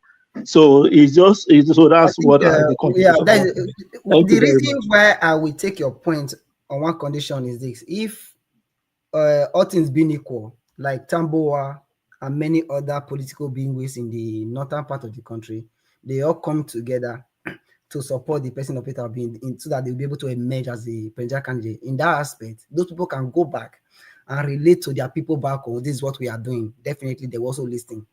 But on the other hand, if Peter Obi decide to go and run on his own, maybe Tamboa or Atiku, whoever got the ticket from the northern, definitely they are going to have one ticket. I believe that if it goes that way. That is where this guy, the video that every show, that analysis will now come to reality. Why? Because they will not leave their person on the ticket to come and vote for Peter Obi. And the reason being that because of their ideological differences and all of that, based on what they've been taught and what they believe in. But let's assume if Peter Obi is giving the ticket and is contesting with against Tinubu in 2027, those people in the north even perceive this person in the first part that okay, even the Yoruba Muslim or the Norman they don't even regard as a full Muslim in that regard. But that is not even the issue. They can boldly vote for the person of Peter Obi. Peter Obi can swing out, as in rather can get the massive vote to win the election. But if on the other hand, there is any discrepancy or whatever may happen during the primary, Obi decide to run on his own, Atiku or whoever got the ticket from the other side decide to run from the north, and Tinubu is running, the massive vote, remember, most of the votes we have been getting over time are majorly from the north. You know, they will not get that massive vote again for the north if they pick a candidate that is north-centric. In addition to that, remember, 25% does not win you election. Obi got to 25% across major states. But when they started manipulating votes from the northern part of the country, just one state alone covered almost about 2 states in the south. So what are we Excuse me, please. No, the 25% the former speaker spoke was 25% from northern states, especially all these northwestern states. Because from southern states, like south, and southeast, he will lock those states down completely. So it's just for him. He doesn't need to win all these northwestern states. Most of them, if he can get 20, even 25%, that is good enough for him to come out as winner. In the current structure, as we have it in Nigeria, the 25% is the most important part of it all. On what condition that you have a state whereby very sacrosanct. Yeah, it's very important. We know, but on the condition that you have like 2-3 states whereby you can gather. My brother, in election, you are not expected to win all the states, even the 25%. You're not expected to get all the 25%. You have your base, you have your catchment area, and you have the catchment area where you're going to get 25%. That is what my brother said. I agree with Jonathan.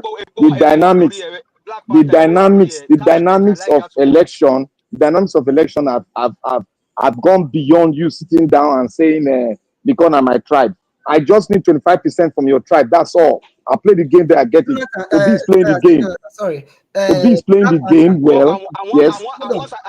Black Panther, I am good. 25% does not give you the the total number of yes, the total. Look, when you are talking about, you have your base where you grab the vote.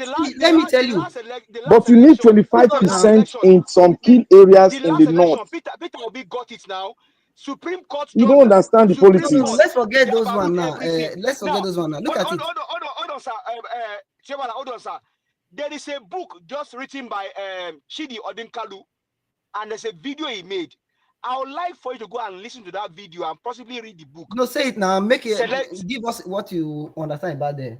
So yes, now, Kalu wrote a book on election. Yeah, you are right.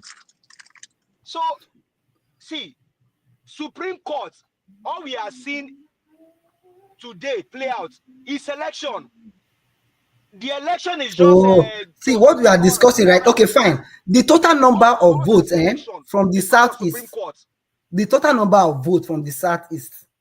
Can you compare it with two states from Katsina and maybe Kano? See, let me tell you something. You know why 25% is the key? You know why 25% is the magic? If you like, get 20 million votes, but you end up winning 16 states. You are in the president. So if you like, gather the whole. You need a two-third spread. The two-third spread, you need it to win the election. You need that to 25%. There is an and clause there. Not just to third. There is an and clause, please. There's no and clause. There's no and clause. See, there is no presidency. There is an and clause there, for such candidates. Supreme, you are playing to the hands of Supreme Court now. It's like you are playing. You are selling what Supreme Court was. Supreme Court sold light. If a candidate, for example, if a candidate, end up having say 15 million votes, but he won only 25% in 18 or 19 states, he has not made the constitutional requirement to be declared. Okay. There have to be a rerun. There have to be a rerun. And then another candidate, it will be a rerun between him and that candidate that actually, ended up getting 25% into third, which is 24, but that candidate had 10 million votes. Both of them will go for a rerun. So at that point, during rerun, there is nothing like 25%. So.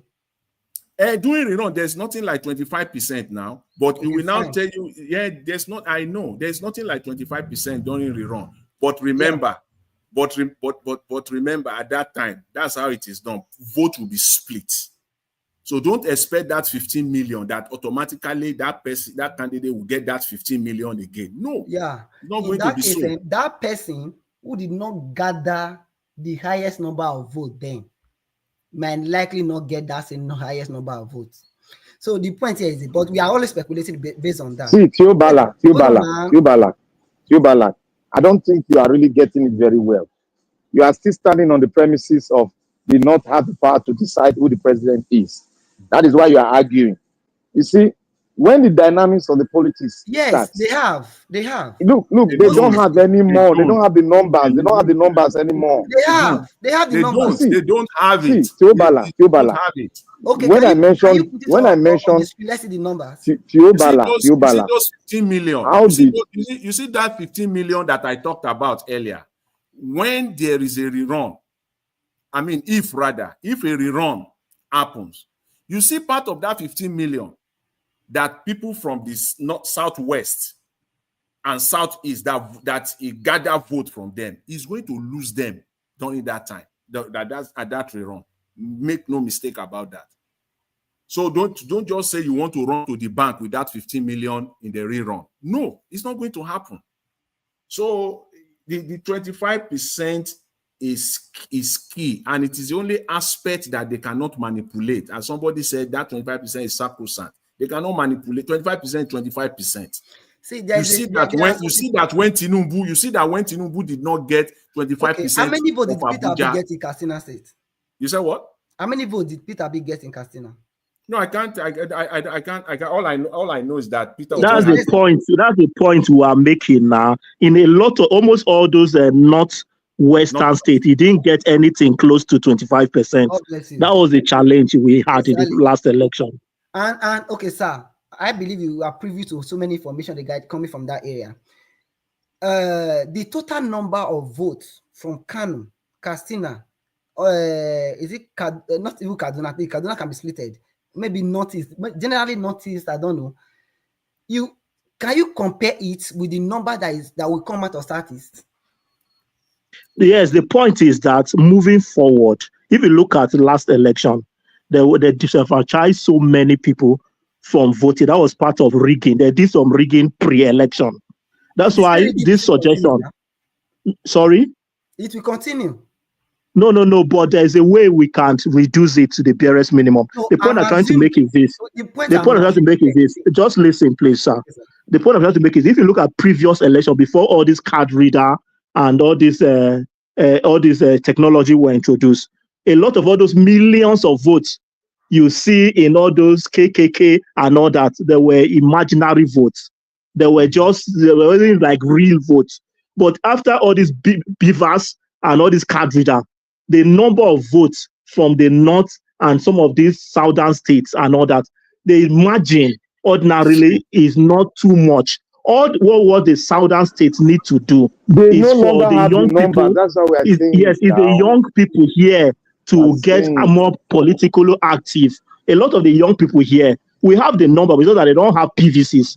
They don't take politics seriously here. That's the problem in the southern region. Moving forward, they should be encouraged to get their PVC. And moving forward, like if you look at the INEC, they try not to even give people that register, they try to disenfranchise them by not even releasing their PVCs to them before election. That's why there is this push that they shouldn't just rely on just PVC. If you have your voter's card, if you have your international passport, if you have your driver's license, you can use those IDs to vote. So that's what they are trying to do moving forward for the next election.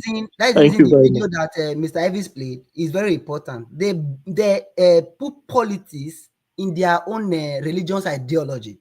That's why you see the lowest person in the northern region have the reason to go and vote at the end of the day because they believe that is the person that will bring God's kingdom or whatever to them, And whenever you do the work of Allah, you are going to heaven. And one of them to do that is to support your brother. That is one. And again, in 2020, during 2023 general election, the number of states that Peter Obi won 25% were more than the number of states that Atiku won 25%. Are you getting it? If there were to be a rerun, they would have considered Tinubu and Atiku. Obi would have been left out in that election.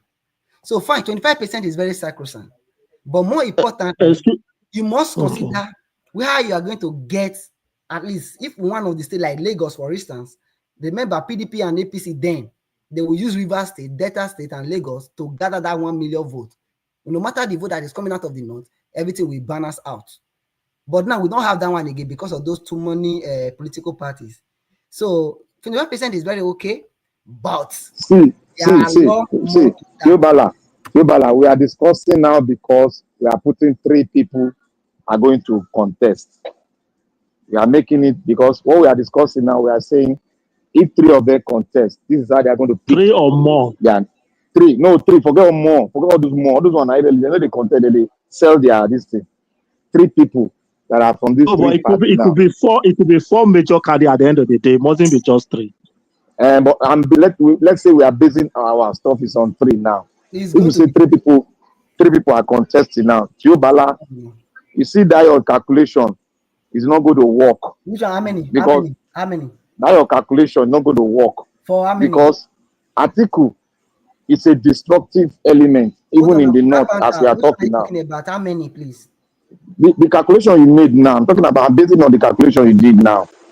If we say 3 people are going to contest now, Atiku might not win because a lot of people are going to sabotage that I agree with him in the north before. No, don't say Atiku. What about if Erufai is the one contesting in the north? Erufai is not going to contest now. Why do Erufai is not contesting? Erufai is not contesting. Why are you saying Erufai can only be as a VP candidate? He's building up his name now. How is he going to contest? What are you just saying? You know the atrocity committed in the north. Where did you see the list of people that are contesting? See, Yobala, no bet. Bring $100, drop $100. Why are you contesting with me? You like to bring something that you contest. Why said that he's not contesting for presidential election in 2027. He's not I've heard him say that. It's not. He cannot contest. He can only be a running mate to someone. That's just it. He can only be a spoiler. Can he be running mate? See, Theobala, look. Sure, he can the possibility of El-Rufai contesting is less than 1. No, we have agreed on that now. That okay. Okay. If El-Rufai is going to be deputizing, they are going to lose the entire South. For who? Anybody that he will deputize with is going to lose the entire South. Deputize Obi, uncle. He cannot deputize Obi. Why? Obi won't take him. They won't agree. No, they won't agree. The political beyond your running mate is beyond you. It's beyond you. It depends on who is pushing El-Rufai. For instance, now, if Buhari's camp and some key northern bloc decide that it's El-Rufai that will be Obi doesn't have any choice. That's just a simple truth. Okay, which camp El-Rufai do? Which camp? Politically, El-Rufai will be a political liability in the South, regardless who is backing whatever. It's a serious political liability, and any serious candidate who is thinking about becoming president will not even touch it. Tinubu does not even want to have anything to do with Rufai, not as a minister. When the facts came out, they will use everything. And now remember, APC now have all the data on that they didn't even have before. They have it on El-Rufai, and they will just throw everything out. So that's how the point is that the fact that Tinubu said that the security information on El-Rufai will not permit him to appoint him as a minister. It's not true. It has nothing to do with security report. The point is that so long as it's under a coalition, I'm coming now. Let me explain.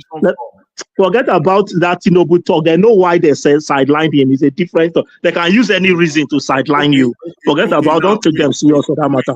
The point I'm trying to make, sir, is this. Don't just jump. Let's finish this one. Okay. Don't just make a point. That's what I'm saying. The point I'm making is that. Okay, sorry. You want to leave it hanging.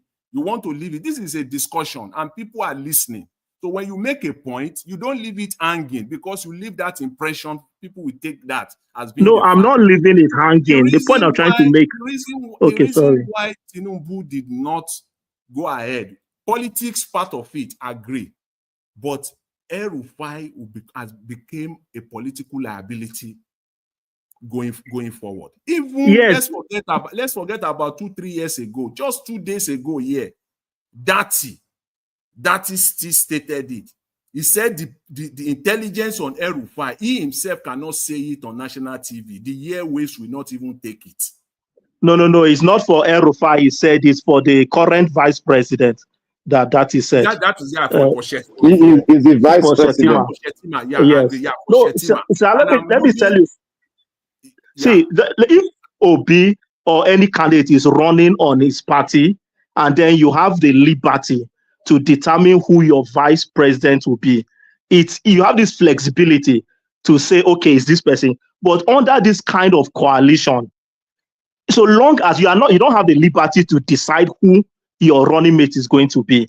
When in politics at this level, so long as there is a northern bloc, because right now Obi needs a reasonable number of votes from the northern bloc. If the key players, those that decide things in the north, decide anybody they pick, whether it's El-Rufai or anybody, Obi has no choice than to accept him. That's just it. See, what is the thing is that the northerners, they will not be naive to that point where they will also put out a candidate that they knew ab initio will be a liability in the south. They will not do that. No. All they need is someone that will get votes in the north. Obi will take care of the south. It doesn't work that way.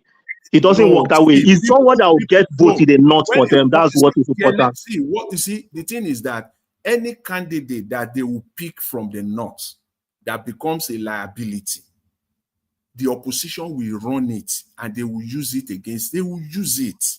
Who is Tinubu not a liability? Shetima not a liability? Which of them is not a liability? So long as they not decide that this is the person we want, There's nothing as a candidate. So Peter Obi No, is my a better brother, that thing where you do, you mix them together. You are I'm mixing talking it. about the South. You are now, when you talk about Tinubu, You are talking about the North alone. You are not talking about the South.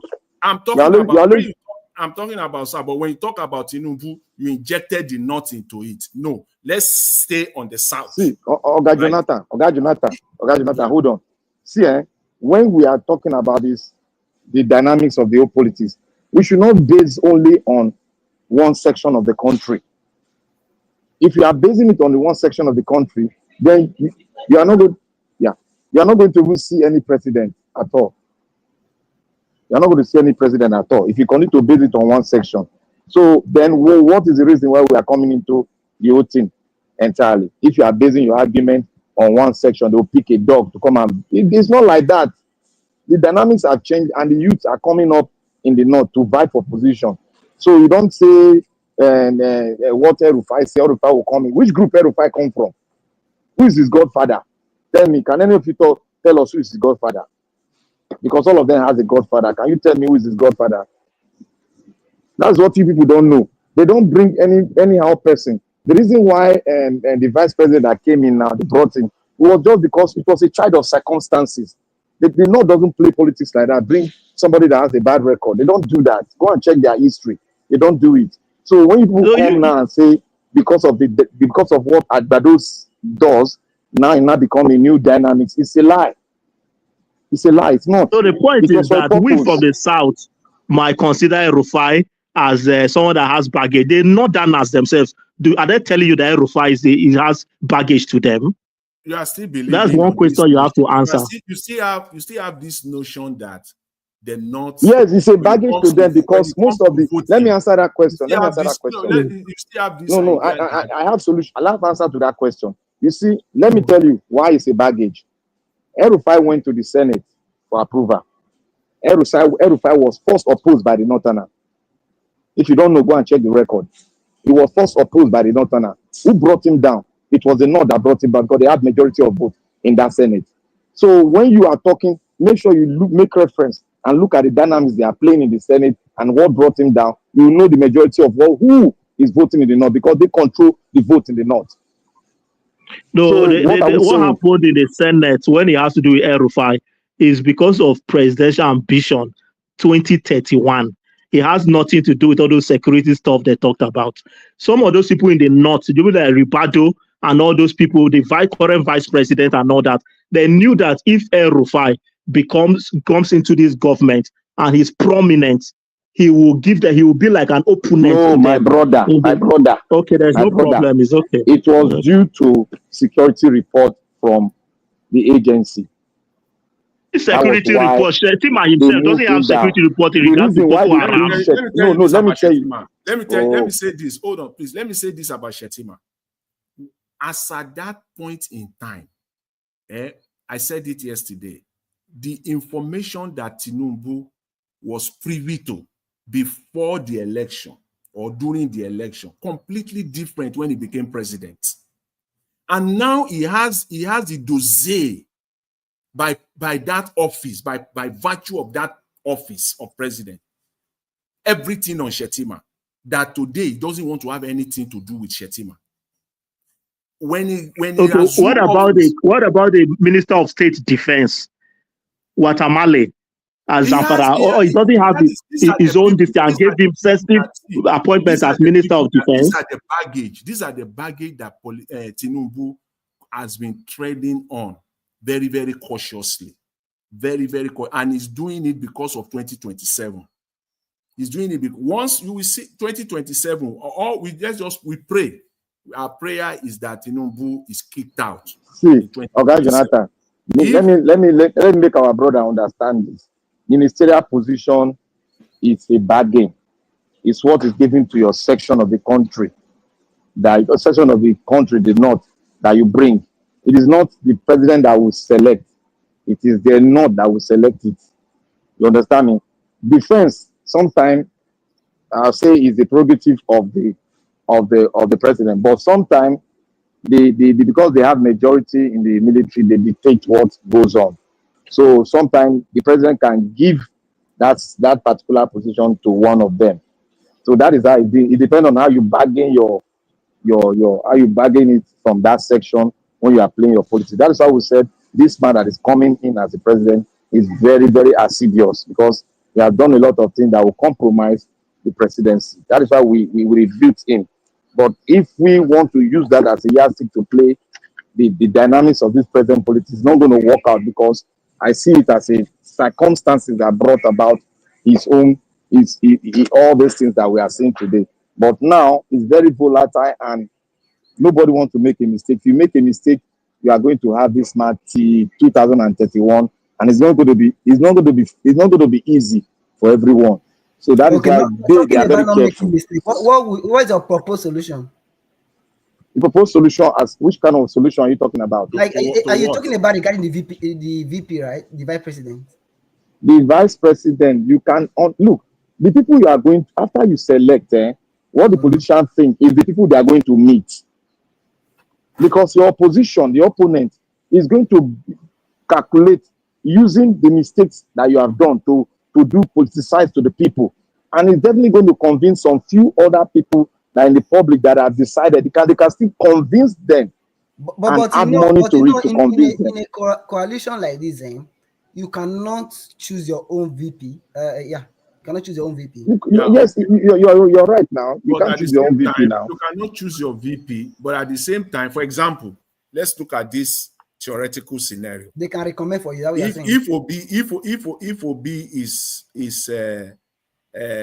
selected as their presidential candidate, what will most likely happen is that they will give that slot of vice presidency to Atiku. Whoever Atiku Atiku can. Okay. No, see, whoever Atiku will not be the vice president, but even if Atiku brings a mosquito, even if Atiku brings a mosquito, that's the vice president. However, Atiku in his own political calculus will not bring someone that will be a liability, because he wants to enjoy. He wants to have. And El-Rufai is not. It's not in his camp. He's not going to do that. He will be very, very calculative on it, and he will make sure that he nominates, he puts someone forward that it will be. Yeah, I agree with you 100% on this. So that he still want to continue that influence. If he brings in anybody that ends up cause them vote in other parts of the country, that influence is lost. But Atiku they will give it to him. They will give it to him. VP. So he alone cannot bring VP. No, it won't be he alone, but he'll be the one that will decide at the end of the day. So long as he's ready to step back and allow Peter Obi to be projected, he'll be the one that will determine who the VP will be in the coalition. Him alone, Atiku can decide who is going to be the VP if he's given that slot, because they give the slot to the head of the group. They don't give it to all the group. Because see, it's all about political calculation. Peter Obi is a Southerner. He's not a Muslim. So, where you are going to the north, you must bring a VP that will appeal to the religion subset of the north. Whether you like it or not, we have already established that fact. That nobody is debating that now. Nobody is debating that with you. Did you know how Oshibajo emerged as the vice president under Buhari? Yes. You know who picked him. You know who picked him.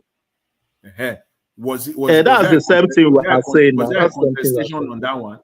Because Tinubu, they actually wanted Tinubu to be the VP because of this Muslim ticket of the team.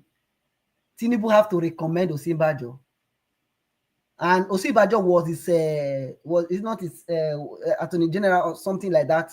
He worked with Tinubu or something of that nature. He recommended Muslim or no. The point is that in this coalition, ADC, Atiku is the most prominent northern politician in that coalition. So as long as he's not going to be the candidate, if it's Peter Obi that will be the candidate, he will be the one that will nominate. He won't do it alone. He has a team, but he is the one that will influence who will deputize, who will run with Peter Obi. So that's the point you are making. When it comes Sorry? El-Rufai major gross is for him to see that Tinubu doesn't get back. If he gets to him, good. If he gets to him, good. But if he doesn't get to him, there are other positions that they'll give to him at the end of the day. But Atiku will be the major person that will decide that. So long as it doesn't emerge as a candidate. Atiku have Tambuwal. See. Let me say this. Let me say this so that people can understand it. Yeah, Tambuwal is a good candidate. Fintiri is there for him. These are people I prefer people like Fintiri and others to Tambuwal. Let me clear one issue here. See, the head of a group cannot be a vice president, can only be a president in Nigeria context.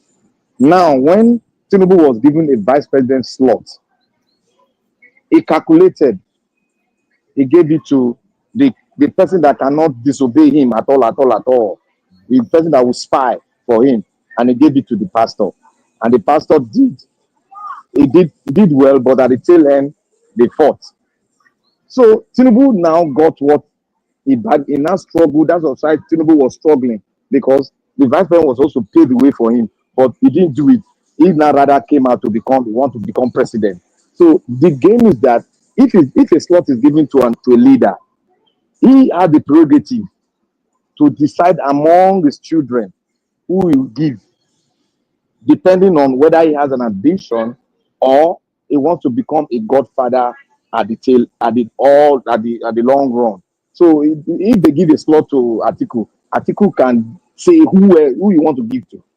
That is what makes everybody respect a godfather in politics. They don't argue with him, say, oh no, why should you give it? No. It doesn't happen. If in a Nigerian context, it doesn't happen. You know why his cabinet is so bloated? He has 48 or 49 ministers, because he has to fulfill all his obligations.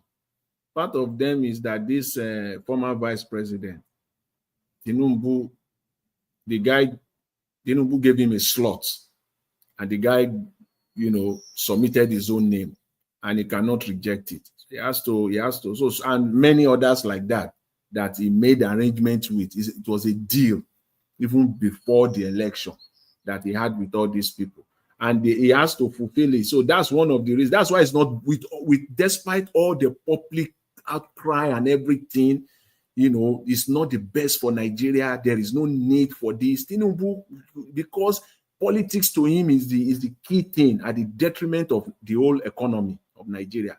He continued to keep his obligation with these people, because there's no reason. At least I can mention 5 people that it was all on obligatory level that they became ministers for Tinubu to fulfill his own side of the deal.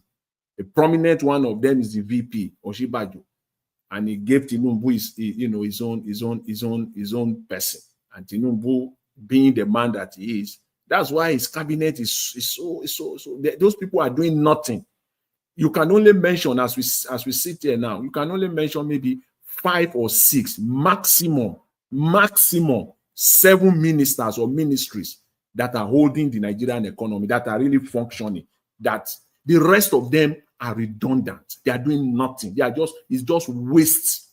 They're just all waste. And Tinubu knows very well. He knew it very well that they are all just sitting there, just wasting resources. So that is just it. So when it comes to all this appointment and all this nomination, it's all politics, completely politics. And I believe that. But what I'm saying now concerning this coalition, it is the way they are going. I love it so much. Let them continue to play the card of who is going to be the president. They should tell us who they are going to nominate. Let it continue like that. So, Waziri has started campaigning, telling his people. Let all of them campaign. See, one time. If the ADC, they don't zone the presidency to the south, it will crumble. The coalition will crumble. My brother, it's already zoned. Can it crumble tomorrow, please? So that we'll move on. No. If they don't, it will crumble. That's just true. I know there will be a lot of pressure on Atiku to calm down. There's a lot of pressure from his side for him to calm down. So that's just the truth. I don't trust these people. See, let me ask all of you a question now. You see, when Atiku came up for the coalition, all of us, what's our reasoning now? Oh, Atiku must contest because of his antecedent. Is it not so? And Nigerian politicians are very smart. Antecedent because it's ambition. Yes, it's ambition. All of us knows that now. Then I want to ask you all a question. Do you think he has not done his homework very well in a way that they are doing this coalition. Do you think he's not going to submit to the coalition decision? That's a question to everyone. The coalition decision said all of them should fight for it. Exactly. Okay, we Peter Bin also submit to the coalition decision. No, the coalition decision has not, they've not really told us. No, the coalition, the secretary and the chairman of the coalition of the ADC has not come out to speak. So what we are hearing is TikTok from other people. The person to speak is the chairman or the secretary or the PRO of the coalition. So what we are hearing now is TikTok. That is what we are hearing now. You have not done. If the provost of the party has spoken, then what are you still waiting for? Wait. They have not done the primaries to select the leadership structure, the ESCO of ADC. We are all expecting them to now say, oh, this is the president. Why would they jump like this? Now, not even look the structure first. They never set up any structure. It's just interim government that is there. And interim government cannot do that. They have to go into primaries and select who is going to be their chairman, secretary, PR. They have to zone everything so that they'll have a good structure. They will not bring in the president. That's the coalition. They do their job. Mr. Black Panther, even with an interim chairman, interim secretary, they can go ahead with their primaries. They can't because no. That wasn't what they said. They already said that they are going to do convention to have a substantive leadership. Let me tell you another clause. Let me tell you all another clause in the ADC. The ADC's clause, constitution says, if you are not 2 years in the party, you cannot vie for the presidency or any position through the party. They'll waive that now. They always have waiver. They'll waive that clause. There's no waiver in this one, no. There's no waiver. No, they waive. They've no election. 2023 election, the candidate didn't spend up to 2 years before he emerged as the candidate of that 2023 election. That is another party now. Look, my brother. No, I mean ADC. No, I'm talking about ADC. Kachuku Dumebi. He wasn't up to 2 years. No, so every party, there can always be waiver. There can always be waiver. Yes. Are you sure Kachuku wasn't up to 2 years? I'm 100% sure. There can always be waiver. Okay. I will take your. That's why the likes of Mogalu were disappointed that somebody who just pop up, Kachuku, that guy spent a lot of money. If you know his background, if you know his background. But we should all know that they got to within 2 years they are going to go into primaries and select their leader, their ESCO. That one is for sure because they have 2 years. They have 1.5 years to do that. So no isolation. The secretary is coming in unopposed. The chairman is coming in unopposed. So other things will be zoned because they've already zoned the secretary and the chairman. Now they are going to take the first vice and the second vice. Then the deputy secretary and all other positions are going to be zoned. They are going to do it very well, but they are very mindful because this Agbado man can bring in a loyalist to contest inside there. And I don't know. See, you are not even talking about the party structure. That is what I'm talking about now. You remember, ADC don't have structure. That is what they need to put in place. ADC don't have structure at all. Their own is even worse than Labour Party. Oga Jonathan. The structure that they're going to use is shared among the groups that came into the coalition and the people that are in the party before they came. It's PDP. They should not be calling them APC. No. My group, my brother. They don't come as a party. They come as a group in a party. They call themselves names. No, it doesn't matter whether you call yourself name or whoever you call yourself. No. It matters. Hold on now, just a minute. I know whatever name you call yourself. See, you are talking about political structure. The only political structure we know today, is APC, PDP, maybe little of Labour. I getting it.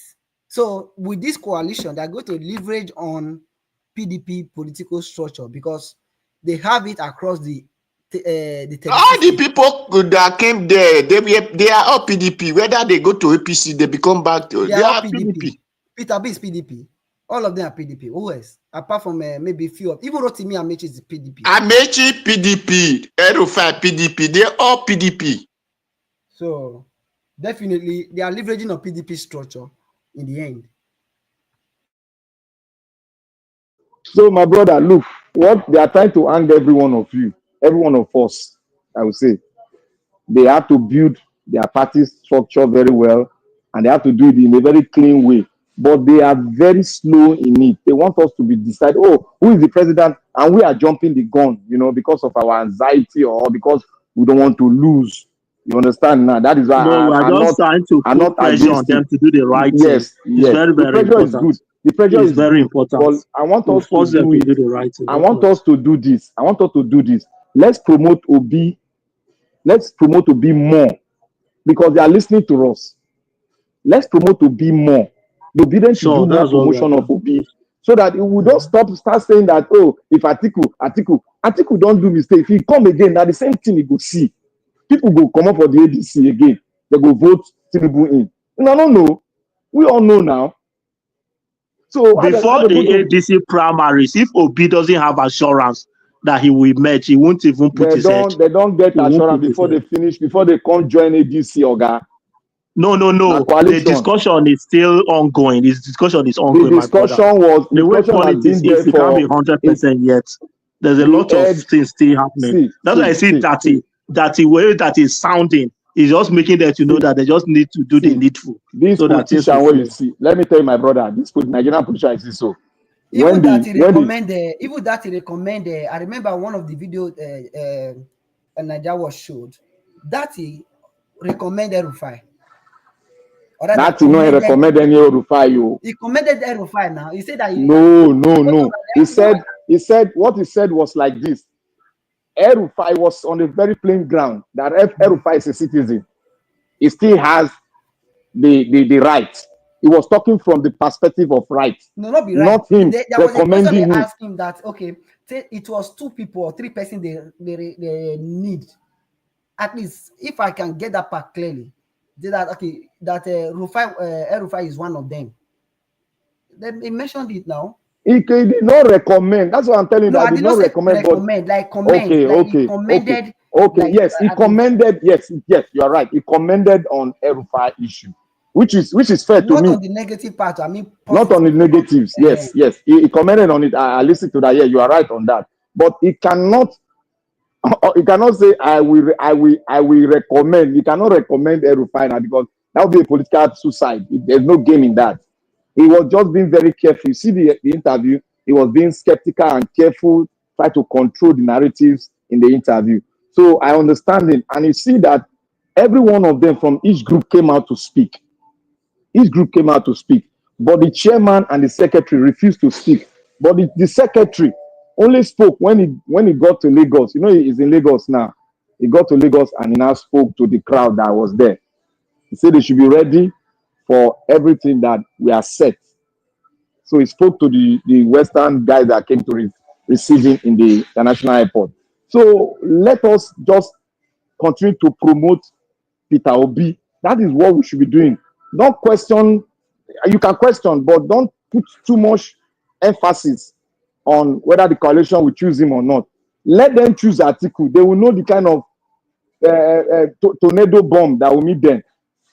They can't do the same mistake the same time all over again now. People should understand Nigerian politicians. The coalition is going to choose Peter Obi. Like I said, they not fit do the same mistake. Go choose Atiku. They will lose now. He's going to choose Peter Obi. Look at it. It's going to be 1 term.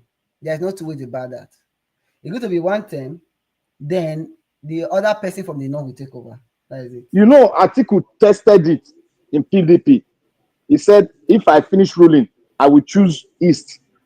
When he tested it, he saw the result. He got 6 million. He lost. So will he come and try it with these vampires that gathered around him? So he can't now. He can't.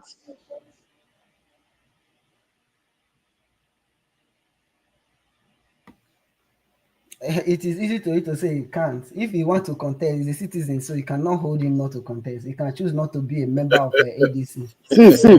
See. Look, everybody, every politician is going into Black competition Panther, to win. when they talk, if new person join, when they give a chance to talk, and any new person that join the panel, I'm not calling people to speak. You have to join the conversation. Mr. Ike, it's good to have you on the show, sir. Good evening to you. You guys will go ahead. Thank you. The newcomers, we are baptizing you guys. Go ahead, speak. Fire on. We want to hear your view. Hello, everybody. Is it Olumide or me? Olumide, are you Hello, trying to take it's off? me. I haven't spoken. Can I speak? Olumide no new. Nah, top man. I beg, wait. This Olumide, that politician. Olumide, where you're at, no. You overtake Mr. Ike. You see him. You see I him. was only responding to Black Panther's call. Every new person talk. Instead of every new person talk now. So go ahead. I just want. Okay, thank you, Elvis. I just want to say I've been watching things for a while now, and I just want to say that see, people we like to delude ourselves a lot, you know. We like to delude ourselves a lot.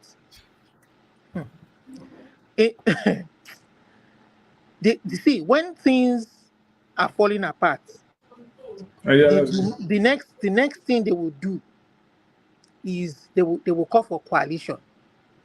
And you know, I'm just laughing. I just hope that Peter Obi doesn't fall into their trap. Just look at the people who have come together to form a coalition. Just look at the caliber of people. Look at their character traits. Look at their antecedents. What legacy? What antecedents do they have? You want to talk about El Rufai? You want to talk about Atiku? You want to talk about... Begin to name all of them one by one. All of them 2-term governors. Achievements 0. So I mean, I just don't get it. If the purpose of this not coalition, not just only governor, some of them even ministers. I know that. I'm just saying, like, look at the caliber of majority of them, and you expect that the reason why they want to form a coalition right now is because Tinubu has skinned them out in the looks of things, in the politics of what is going on in that country, and they have lost their own piece of pie. I think I disagree with you, Olumide. Let me finish, Oga. Don't worry. That's number one. Number two, the sensible thing. What coalition? What does it matter?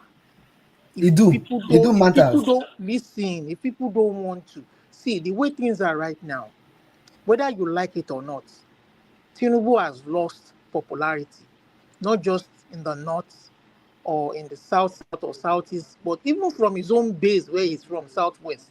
I'm telling you, if they hold a free and fair election today, he will lose. All you need to be clamoring for is a free and fair election. Which you cannot get. You cannot get free and fair election. Then how will coalition give you the result you want? It has happened before. The power. He controls the institution of the country. It depends. Look at what he did the last time. So how is he going to control the power? Olumide, it seems you just woke up and you didn't think about it. You just started. Wait. Wait, Olumide, let me land. It's not an insult. It's with due respect. It seems you woke up and that is what we saw. We woke up, we saw the conglomerate of... Let me land now. I know your antecedents. Now, so you kid yourself, say, let me land now. You kid yourself, say, Obi go win tribunal. You kid yourself, say, you don't go lose PDP and APC go lose. See. I cannot say what tomorrow will be like. You like to kid yourself a lot. No, I cannot say what tomorrow will look like, my brother. If you want to go to the extreme, you will not get the followers you need. And Nigeria was not built in such a way that you can have. Wait. The Nigerians you have now cannot form a revolution. It is not possible. The only thing you can have you have to manage it. It is the pot-bellied millionaire You have to look. who have See, stolen your wealth that see. will come and You do can, Oga. we should You stop all cannot drive. the issue of Oga, you cannot drive wealth or not. See, we already know that. It's no longer news. We already know. Don't tell us what we know. Don't tell us what we know. We know them. So give us a pathway. How can we? I don't want to use some word to open up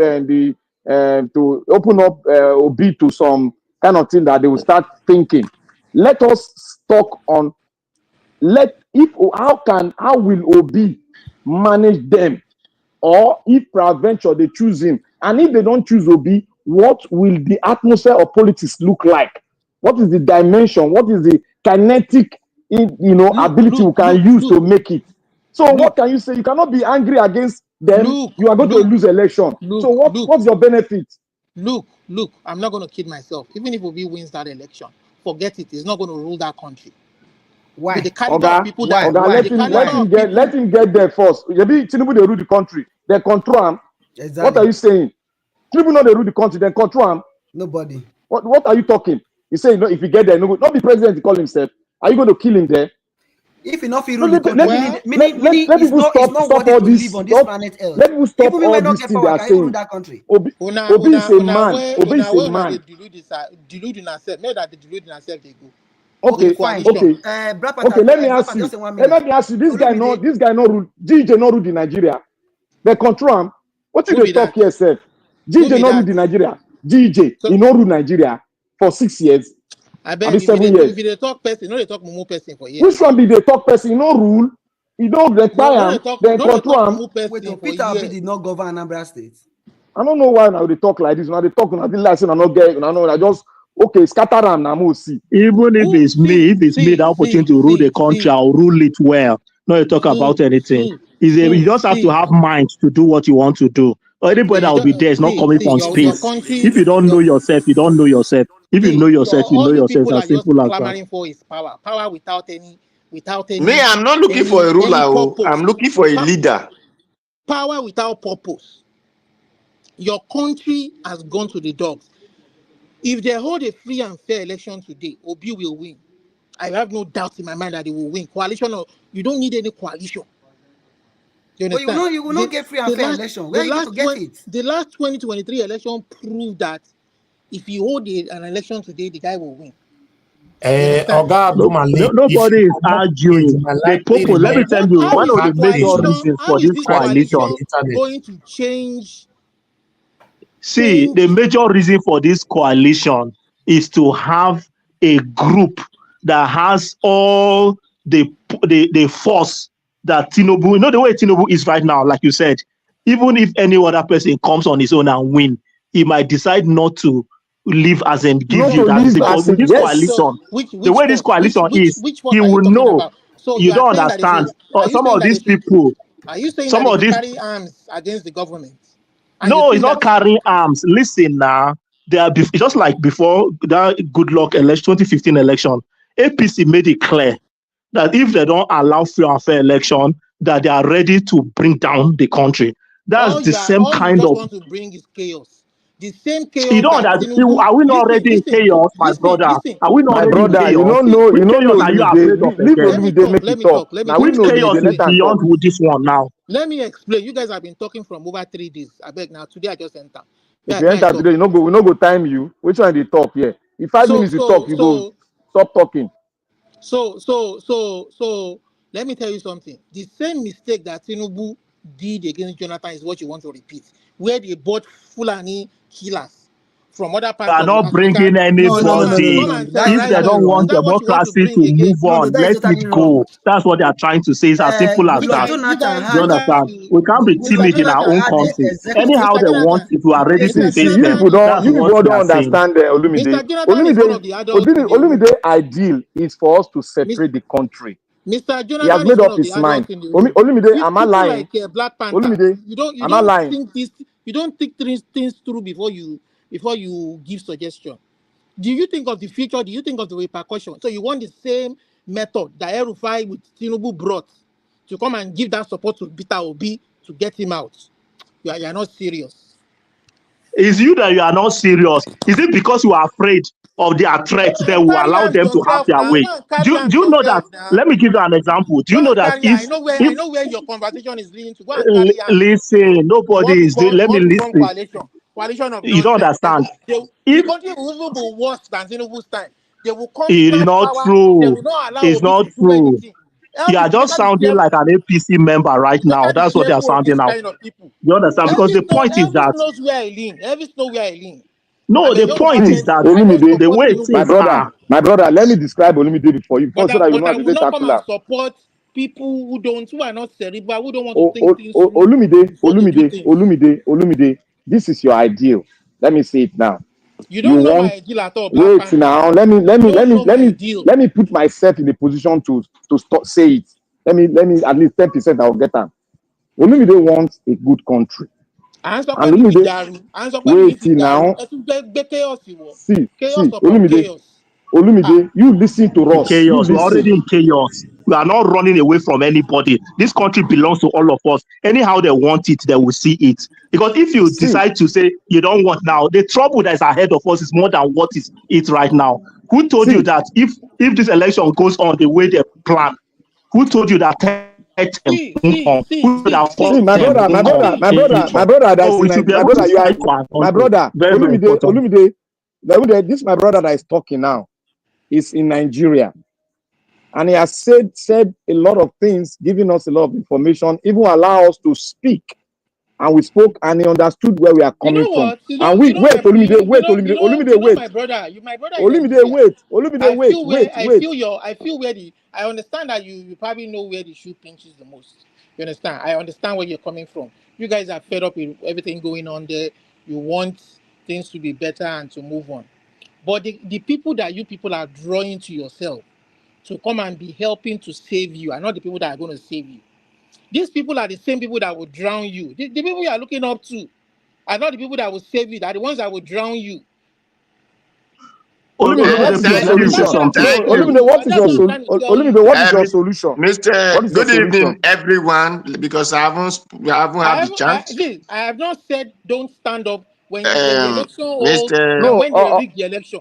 Good evening, everyone in the panel. Everybody in the panel. Wait now. Let them answer the question before you talk. So Olumide, what is the solution? This is my solution. When the election holds, I have not said that if they try to rig the election or if they rig the election, people should not stand up for their rights. I haven't said that. But the people you are collaborating with, the people that you are bringing around you to come and stand with you, are criminals themselves. How is the country going to be any better if they get there? So you think that someone like Atiku, if he gets there, you think that someone like who are the righteous okay, you are finished. Oga Odua, speak. He has finished. That's why your country is in a mess. Olumide, who are the righteous one in Nobody's Nigeria that we are going to righteous. work with? Never Can mind you name it? Sunday. Nobody's righteous. Láti 1960 débi tẹ́ wà lẹ́yìn. This is not Yoruba platform. Who is righteous that we are going to No, let Odua speak now. I'm gonna let Odua speak. Mentality will lead you from 1960 that lead you here. Nobody's righteous, and you are in a shito. Okay, Odua, speak now. Thank you. Good evening, Mommy Diaspora. Good evening, commenters, listeners, and viewers. Good evening, the passerby and everyone in the panel. Well, Mr. Lumide, thank you for your view. You see, my people said that. Before they call Mr. Odua, I want to not forget Mr. Aiko. Okay, after Odua, Mr. Aiko speak. My people said that it is the ADC that know the secret of his master. So these people that you talk about, now these people that you say we are running to, these are the former governors, former senators, former this and former that in the same country. And they are still the one heading the positions, whether you call it APC, you call it PDP, any party you call it, these people are still the one holding it. Now, this APC were formed by the people who could not have their way in PDP, they avert themselves or divert themselves, they form AC. Then they form a little party. Before you know, they merge together, become APC. So that was how they tumbled the PDP out of it. Then, looking to the position, those who now had the APC could no longer give these people their needs, and the PDP could no longer hold ground for them to stand. So they had to form a new way of life now.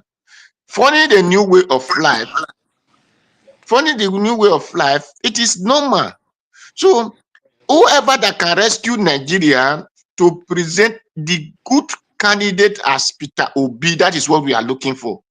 But the problem I have here now is Atiku have started campaigning that if they give him the opportunity, that is where Peter Obi lose in the fight.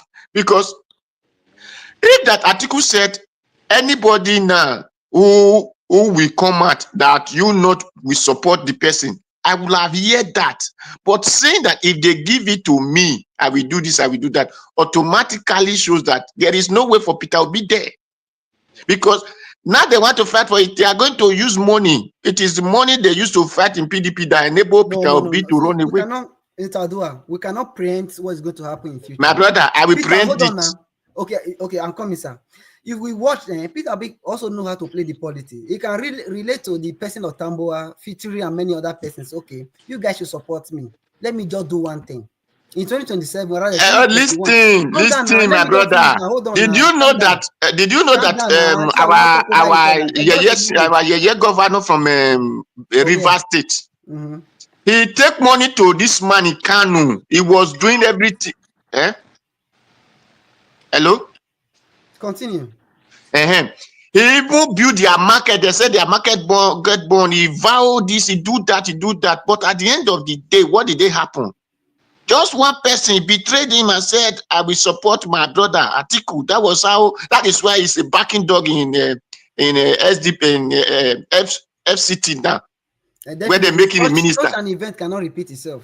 That is why he's backing because he's thinking of that money. Himself have also learned the money he has spent in this. No need for us to target that one as a yardstick. So no, you have to. It is what happened yesterday. You will not know what you will know. No, the point is that Tamboa himself will be interested to be present in 2031. Exactly. All these other guys. We are not talking of 2031. We are talking of 2027 now. We know. That's why they'll feel more comfortable when the pressure is there. They'll feel more comfortable to support Obi for one term, so that they can actualize their 2031 ambition. So it's not the same thing like what happened in 2023. If Atiku have not started saying, if they give it to me, I will be very happy. I will know that okay, there is hope. I think with a politician, he can say anything he wants to say, but then they'll make a decision. They'll make a decision. You see where you obedience are making. So there's a that is where the fear came in. So when it comes to money, they will go to use money here. Amaechi is ready to spend money because Amaechi spend money for Buhari's this thing. Sure. Amaechi and Atiku, they are ready to spend dollars for the primaries. But so long as they don't zone it to the south, Peter Obi won't put his head. He will pull out. That's what the game is playing. What is going to happen. That is where the APC will now use the frustration against obedient. Because they will not let money pump in there. Then Peter Obi will not follow that. So you are calling those people that gathered there, Mumu now. Mumu Abi, don't repeat their mistake all over again, Abi. Is that not what you are calling them? Before? But Atiku has been repeating his mistakes since more than close to 25 or more years now. So if they don't want to learn, greed at times blind your eyes. That's just the unfortunate. The reason why Atiku went for that thing was to test the ground, to break that gentleman agreement. That is the reason why he went there. People don't understand why Wike is angry. Wike said it now. Why are you people arguing back and forth? Atiku cannot repeat it again. Baba Ike, it's your turn. Baba Ike, speak. Okay. Good evening, everybody, or good morning, good afternoon, depending your location. I've been listening. We have been on 3 or 4 days euphoria of the coalition. I want to chip in my candid advice and what I think. And the situation right now, the coalition is about 3 days. I'm only advising us that after 3 days now, I'm only advising that we lower the temperature. We have not really we have not really seen the document of resolution of what they have agreed. And none of us should know for now. So what am I trying to advise? Let us not play into the hands of the APC, online. Let us try not to play into their hands by trying to fight ourselves, all in trying to defend our principle. We can express the way we feel. We can express what we want. There is a noise somewhere. Baba Jonathan, noise in your place. No, I think it's Olumide or so. Brother Olumide, can you mute? Can you mute? Sure, thank you. Yeah, go ahead, sir. Thank you. So what I'm trying to say is that let us try to understand that this coalition is just about 3 days. Every permutations that each and every one of us have, let it be based on the basis that everything we are speaking is towards making sure that it is Mr. Peter be respectfully to the other people that are in the coalition. Each and every one that is in that coalition, we know who they are already. We know what they represent, and we know what they want. So remember, my brothers and sisters, if at the end of the day, when you are going to a round table for negotiation with people with contract in whatever, everything is all about give and take. If you try to impose your own will on what is going to happen in the coalition, they can decide to say, okay, we give it to you. But at the end of the day, they're not going to support you in the real election. So what am I saying? Let us try to be respectful to the supporters of Atiku, El Rufai, Amaechi, everybody that you see there. We know each and every one of them what they represent. But let us present our, constructive argument why we think that it should be Peter Obi. Let us not look down on anybody or the supporters of other people because they have their supporters, right? Let us do everything respectfully because they just won the coalition. I am in support of the coalition, but also I believe that our principal who are in the midst of these people know why he decided to be in the midst of these people. And I know as much as all of us know him, every other plan and every other thing he wants to do is holding it very tightly on his chest. I want to advise us, please, no matter the platform you go, do not play in the hands of the APC because what they want us to do, argue, fight, disagree, and call names. And at the end of the day, every one of us will lose the sight of what we are after. What should be concerned each and every one of us right now? If you know how much people you can register to join ADC in Nigeria, that should be our primary concern. If you say that you are a member of Obedient Movement and you have not registered in Obedient Movement, the portal is working.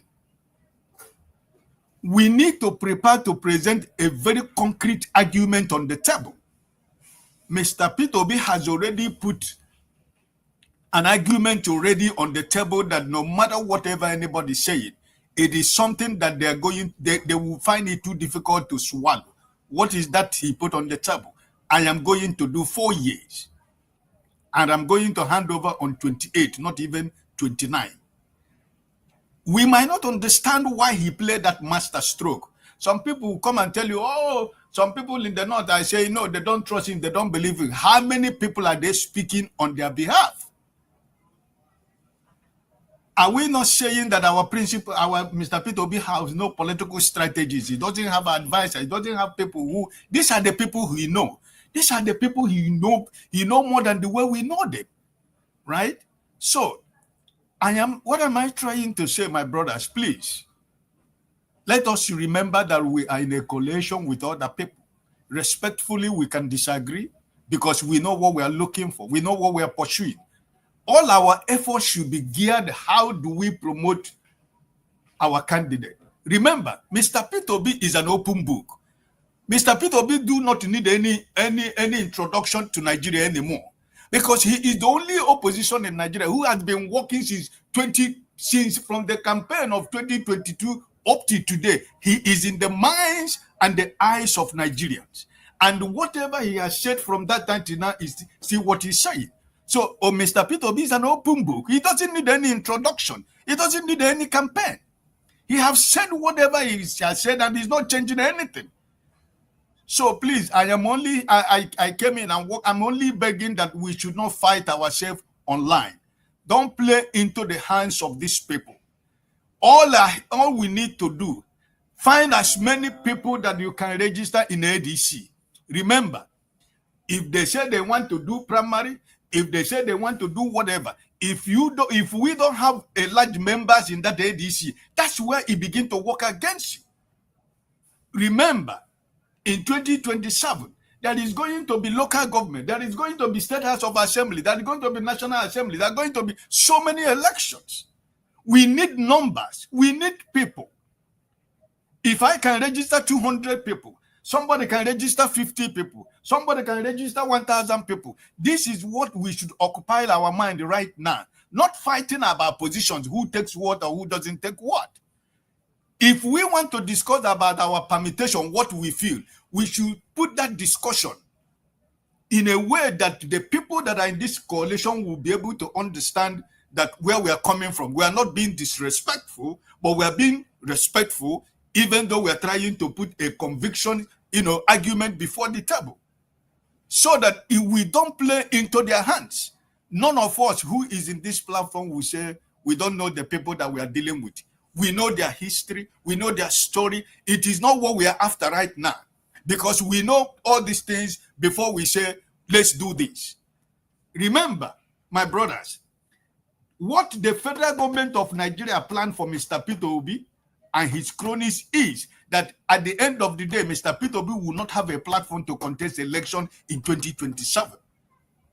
Remember, the last two meetings that INEC did, Aburi was not invited. But ask yourself, why has they not officially confirmed Nenadi Usman as the acting chairman of Labour Party? This is the game that is being played. We should remember this. So, our principal has his tight, the number BA plan on his chest. All we are saying right now, I'm appealing to all of us, please, find a way to register people. Tell people to go to ADC and register and become a member of ADC, because we need numbers. We need people. No matter whatever they are going to do, we still need people. No matter what kind of primary they want to do, we need people. Because if you are obedient and you are not in ADC right now, and you are not a member of obedient movement, where you can be able to receive concrete information, we should base our argument based on what we hear from our principal, or what Tanko said at the president of Obedient worldwide, acting president of Obedient worldwide. Let us not fall into the hands of these people, because this is what they want.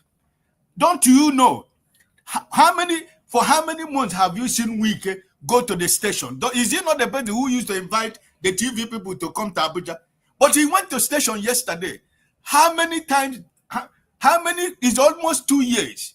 APC have never had their national committee meeting. APC don't go online, but tomorrow they are going online. What do you think is the problem? They are in the fear mood. They are in the shivering mood, because every plan and program they plan for Mr. P2B and every opposition, they never saw this coming. So I am only here to appeal to all of us. In as much as each and every one of us and millions of Nigerians are praying that these people should use our principle as the presidential candidate.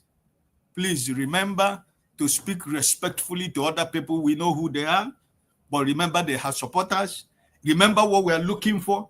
Remember the vote we are seeking for. Remember where we are seeking the vote. Remember that we need everybody, the good, the bad, and the ugly. Because if this coalition works, if in any way that this coalition should work, that rigging machine that they think they know, the people that are in this coalition Mr. are Ike, part and parcel of the riggers in Nigerian election. So I'm only appealing to all of us, please. Remember Mr. Ike, thank you so much for the speech. The reason why you see most of us are talking is the fact that there are some APC prosy who, one way or the other, I'm not talking about people who are, critical in their thinking. They just actually they are analyzing different persons, but there are also some persons that do come online just to talk against the movement, talk against the person of maybe Erufai. They have done this before. They have done even Peter Obi and many others. You know why? Because, like you just said, as you have alluded to just now, that because of this coalition, the so-called Wike and even the APC themselves are now going online, meeting a different TV station to go and express their feeling and all of that. This is just a small one, and more is going to come. So, if we allow such people like those APC prosy to start ruling down the coalition and many others, you cannot expect to be there not to say something. Definitely, they will talk. I heard your view that at least we should respect, like for instance, Amaechi, Erufai, Atiku, their opinion, the right to contest for the primary, for instance. Yes, we understand. We should not go against them. Like we should not talk negative and all of that. We know, but we should discuss the issue and all of that. We can disagree and agree respectfully. It's not. Okay. It's not a problem. Fine. I'm not saying we shouldn't talk about it. But okay, what fine. I'm trying the question to I want to ask you is this. Okay. All things being equal, and Rotimi Amaechi is coming up with his own proposition or whatever. Atiku, Erufai, and many other persons. Okay, that want to get the tickets. Yeah. If at the end of the day everything is being done free and fair. Yeah. And it's transparent, and we all know it. And Peter Obi did not get the ticket.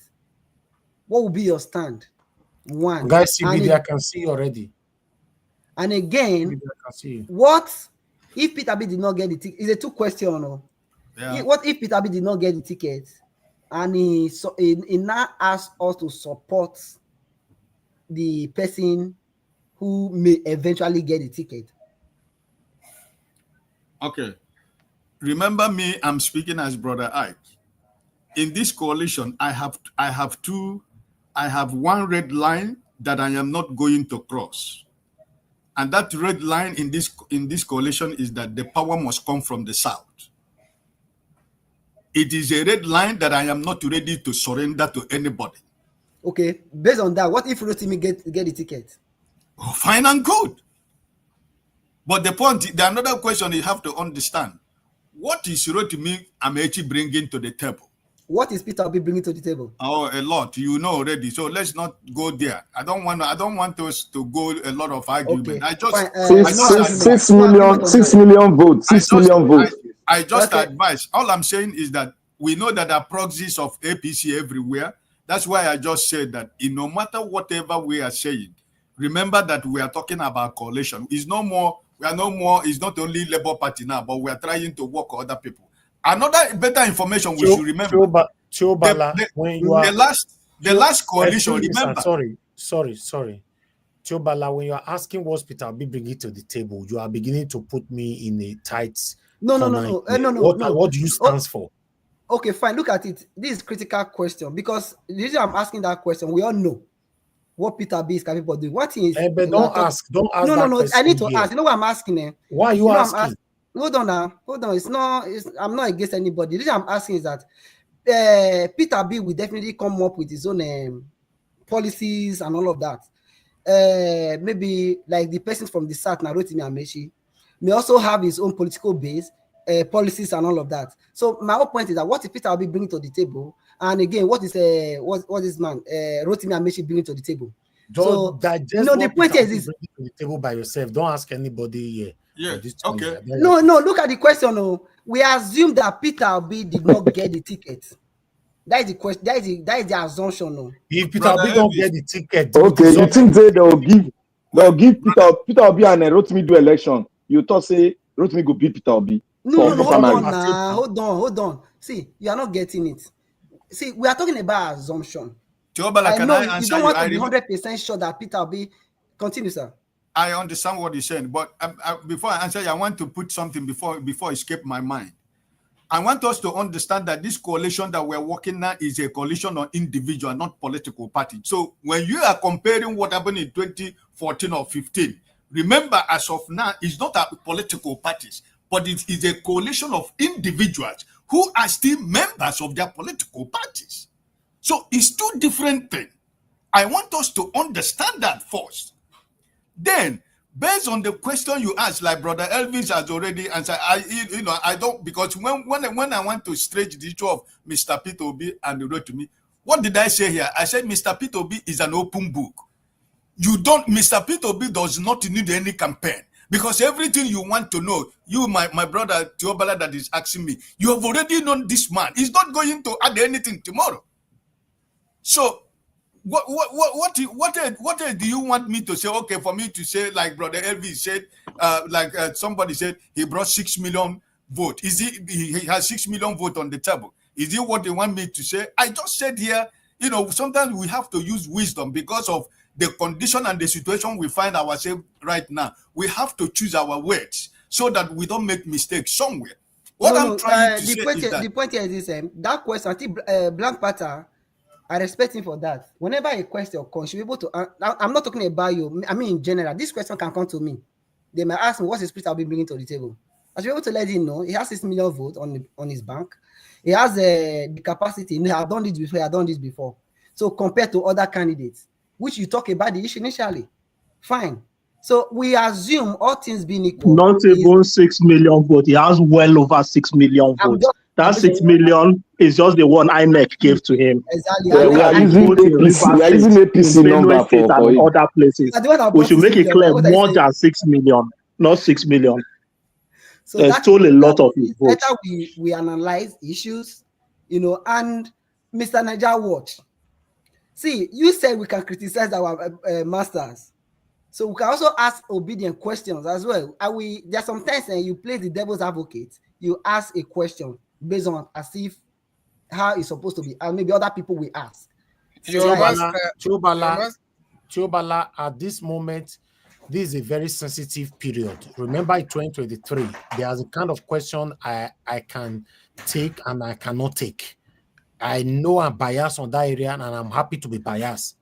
So the election never reach, campaign never supposed to start. They say it does start. So make we just tight our bet right now.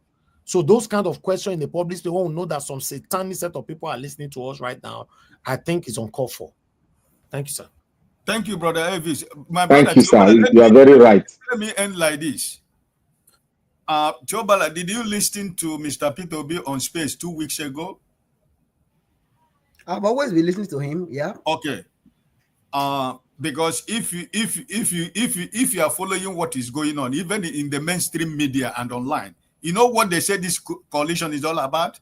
Articulate coalition. Have you asked yourself that question? Have you asked yourself why the mainstream media and some online is saying it is an articulate coalition? But to you, is it articulate coalition? No, the answer is no.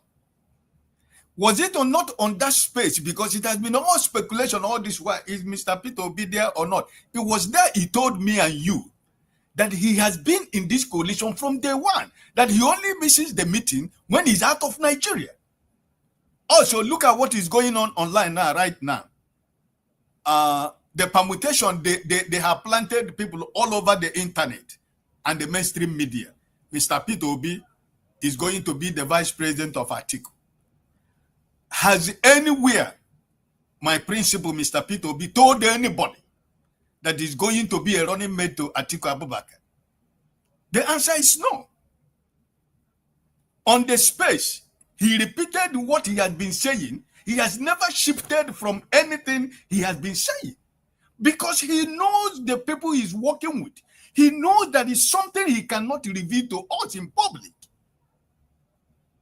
So please, my brother, let's try to, let's discuss everything about this coalition. But this is my own personal opinion. Let us apply some wisdom and try to understand we are working with other people. It doesn't matter. We know their backstory. We have their files. We know what everybody represents. But respectfully disagree and agree. Thank you. God bless you. So, Uncle Hike, well, I mean, I've not disputed. I'm not going to dispute anything you said. I just want to say that. Are you the next person to speak, Mr. I know.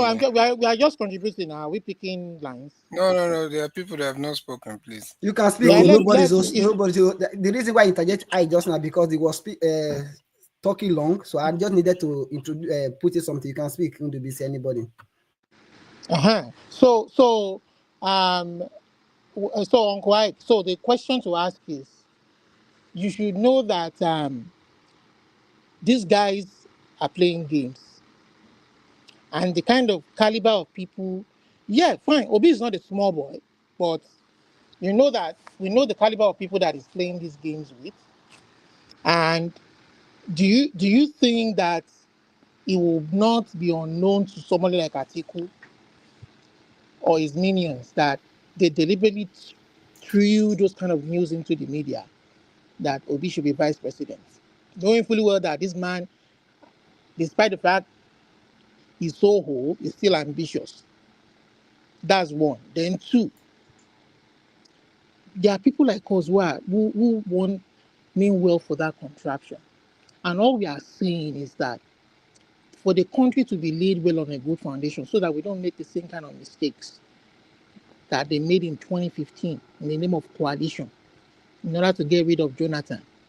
We fell from frying pan into fire. The same modus operandi is playing again. And these same people who are banding around wanting to use your principal as a bait to get to power are the same set of people who put the country into that quagmire that it is today. Okay, let me answer the question. I'm not. People like me. Let me finish. People like me are not fools. Yeah, we don't know go what too is far going so on. that we can give another person chance. I understand your question. Let me just answer your question. The first one, my brother Olumide, politics is not love affairs. Politics is a game. Politics is a game.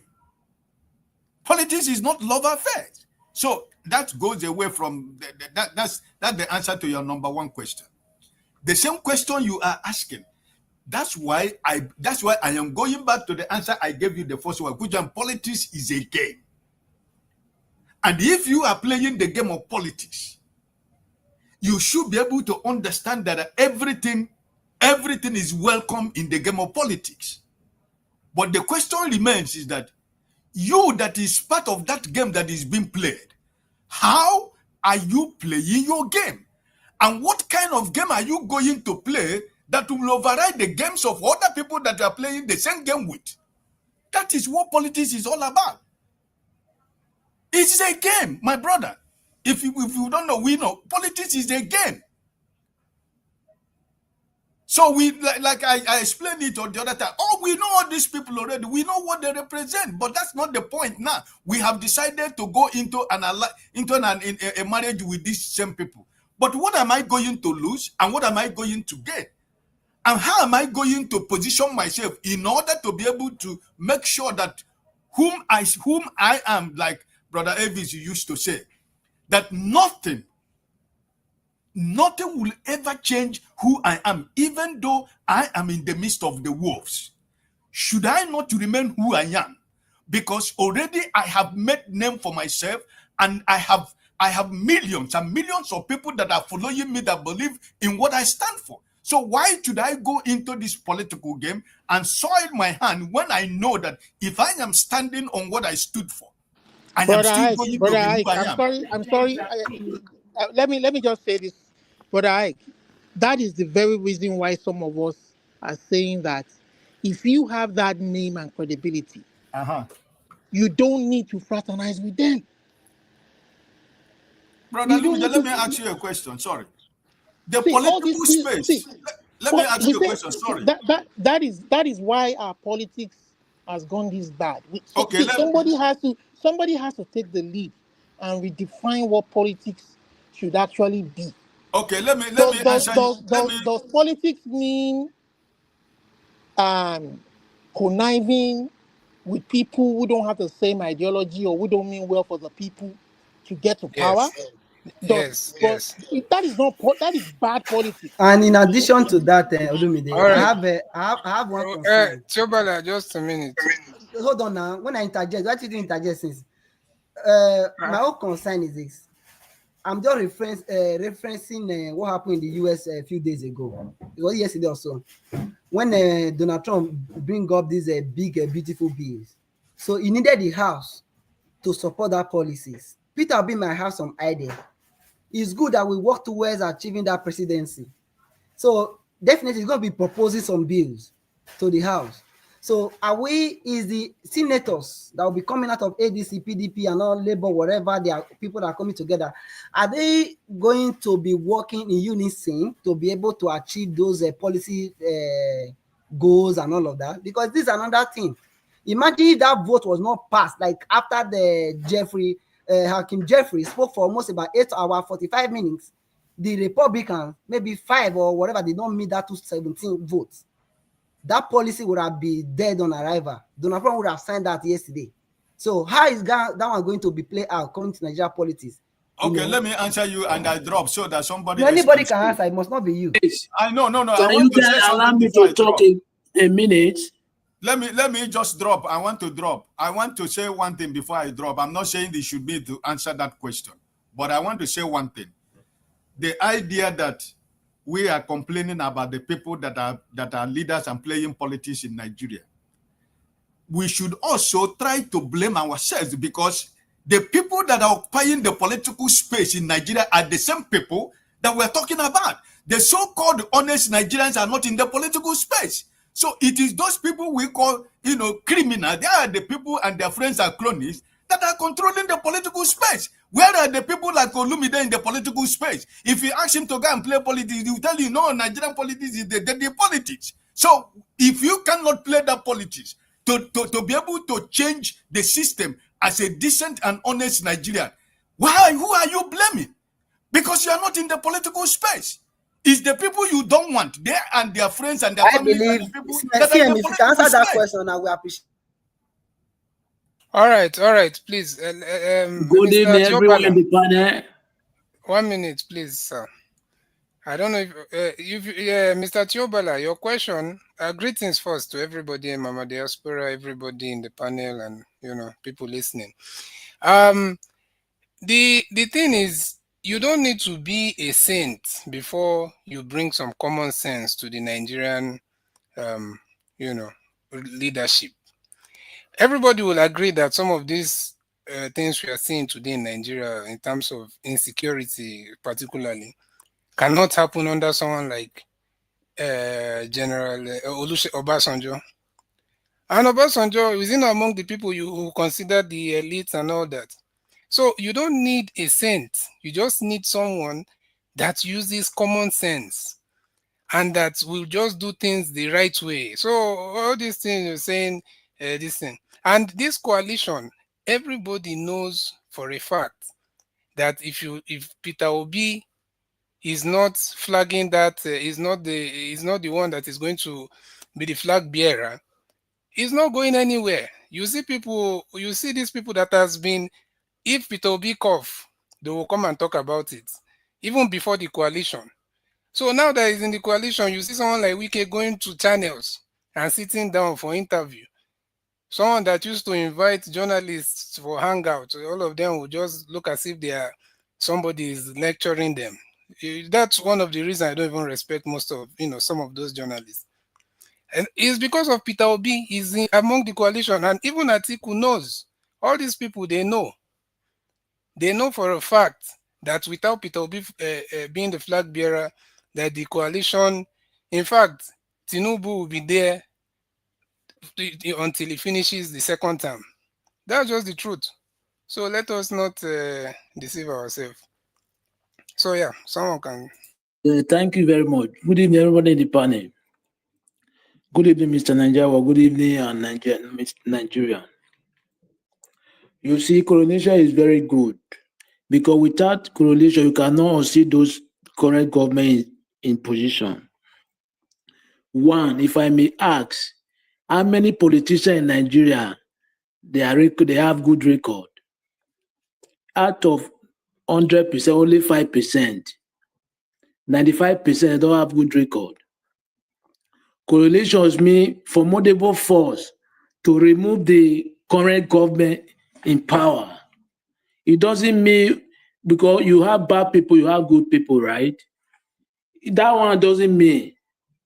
Let me tell you one thing. In politics, there is no enemy, there is no friend.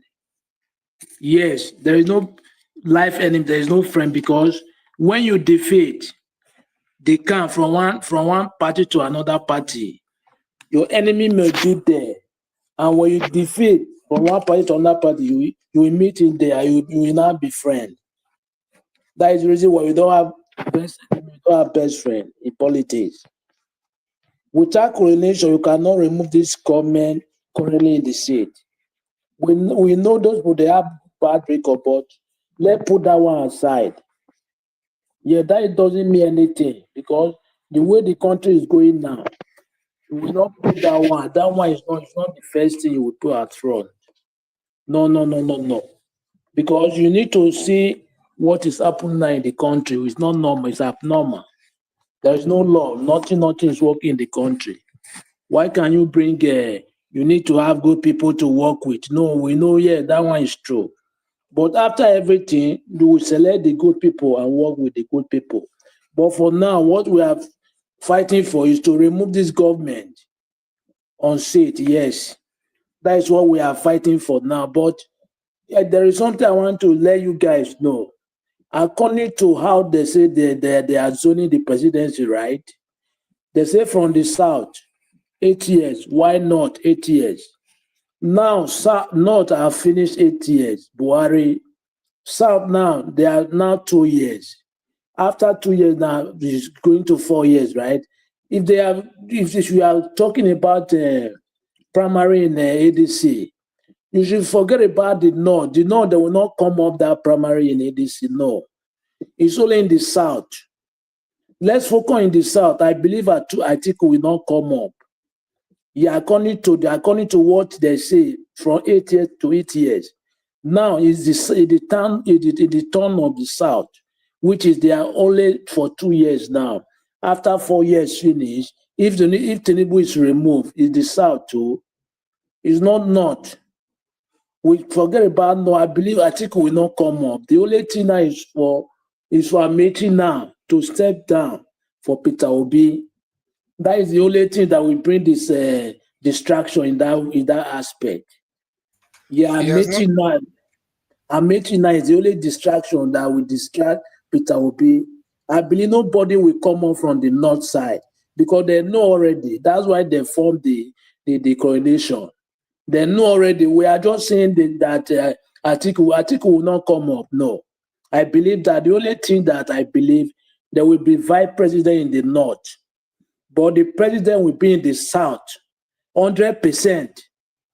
The only thing we need to do now is Amaechi to step down for Peter Obi. That is only our prayer now. That is what we fight for. Yes, for me. So, my brother, what if your prayer is not answered? And No. You know why it will answer? Apart from my prayer itself, the way I view it, I told you now. I'm asking you now. What if Amaechi ends up being the presidential candidate of the ADC? Can I answer the question? I'm coming, Plan Pata. Let you answer. What are you going to do? That's a wild imagination. Amaechi being you don't hear what I said. I say my prayer now is for Amaechi to step down for Peter Obi. My brother, you don't even need to pray, my brother. It's your Amaechi. It was not even stepped up in the first place. So how is he stepping down? He's not step up. So what do you say? No, I'm saying they have not made him any. Nobody is talking about that right now. No, Amaechi want to come up. It's not nobody. It's not that nobody is talking about that. You don't. The last interview he had in Arise TV. You don't listen. Yeah, that's the prayer of the opposition of the ruling party is for someone like Amaechi to declare that he wants. Amaechi is not. He's not in the APC now. Currently, no. That's what I'm saying. I'm not saying he's in the APC. I'm saying they will wish for him to want to be that opposition to Peter Obi, but everybody knows that if they allow that in their coalition, then they are shooting themselves in the foot now. Yeah, that is what that if they made that mistake, apart from Peter Obi, if Peter Obi is not the presidency in that ADC, Tinubu will take over. Tinubu will continue to where he stopped. And this coalition is very good because all these, half obedient, some half obedient people sitting on the you see, my brother. Cold weather. Wait, 1 minute. Cold weather obedience. By now they should be happy. All these people that pretend to be obedient, some people, they should be happy that Obi is now in the mainstream. See, that's what they regard the mainstream. When they see the North, they say, "Oh, that's mainstream." So all the big players, Rufai, that's the founding father of APC, one of the founding fathers of APC. So I think all this hiding obedience should be happy now. I wonder why they are still pretending. Rufai, according to the last interview, Rufai, the problem is just how Tinubu will be removed. According to him, they are the one that brought him there before. He just wanted to. Even Tinubu himself thanked him now. He said, "Ebami Rufai." You didn't see when he won the. Yes, he's not fighting for any position. They should help him and thank Rufai. We are rounding up 10 minutes. Yeah, you say how you be removed there. So can I say something here? You see, those of us trying to test our intelligence, sometimes it looks funny. You see, when you talk about presidency, if you look at the mathematics, there's no room for a fresher. There's no room for a fresher. There's no room for somebody who does not have anything to present on the table when it comes to negotiation. In Nigerian police, when you negotiate, you bring something on the table before you negotiate. What amount of vote? Where are you going to carve your vote from? Have you been tested before? The answer to Amaechi is no. So why are you people bringing Amaechi? He has the right to contest, but he cannot stand in the primaries. He can't stand. Exactly. Because he's not going to win it. So let us be arguing something with our own, critical analysis. Not because it is politics, then Amaechi must come. No. Let us argue from the point of being objective. Not say you want to say, what if he come now? Are you testing us? Let us be truthful and let us go straight. That is your reasoning. Is the way that is your reasoning. In the other hand, you don't listen for the interview, the last interview in the Arise TV. What did I listened to him. He said he himself is capable of contesting for presidency. That this is not the time to say it. Simple.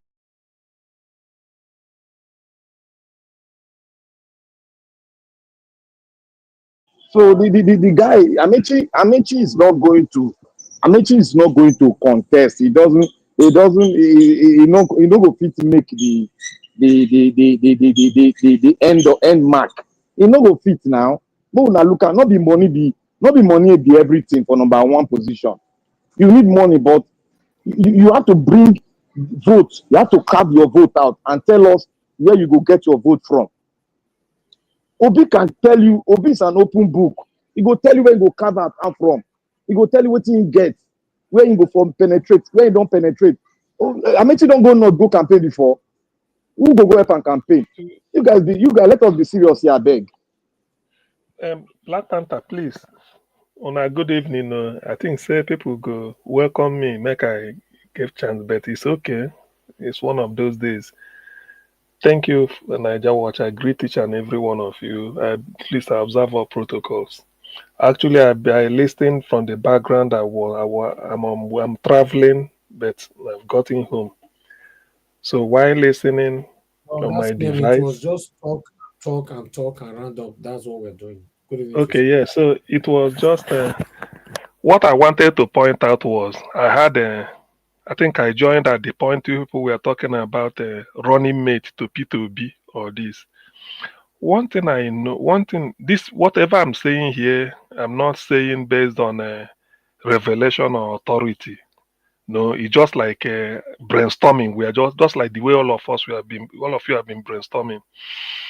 I feel because of coalition, if the ADC coalition works the way I want it or the way most of us want it, which is adopt P2B, say, look, P2B, you will be the flag bearer for ADC.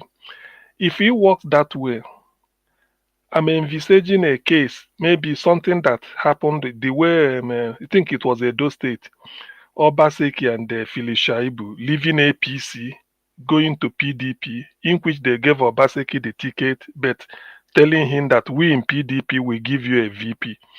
Obaseki said no. I want to have Shaibu with me. We've been working together all these things. Somehow they settled it. So I'm feeling that they may say, Obi, if you are given the ticket, or we want you to fly our ticket, your VP, your running mate, the coalition will choose it for you, something like that, whatever, in a way that they don't want Dirty Baba Ahmed, to be the running mate of Obi, which I know that if you leave Obi will say that will be his choice. However, I want to come in here when people are saying if it's maybe Atiku should be the person may nominate or whatever. In a coalition, I know by right, unless they consider it to be, they may say, Obi, we will give you a running mate. You won't run with this because you've done with him in Labour Party, which I do not support.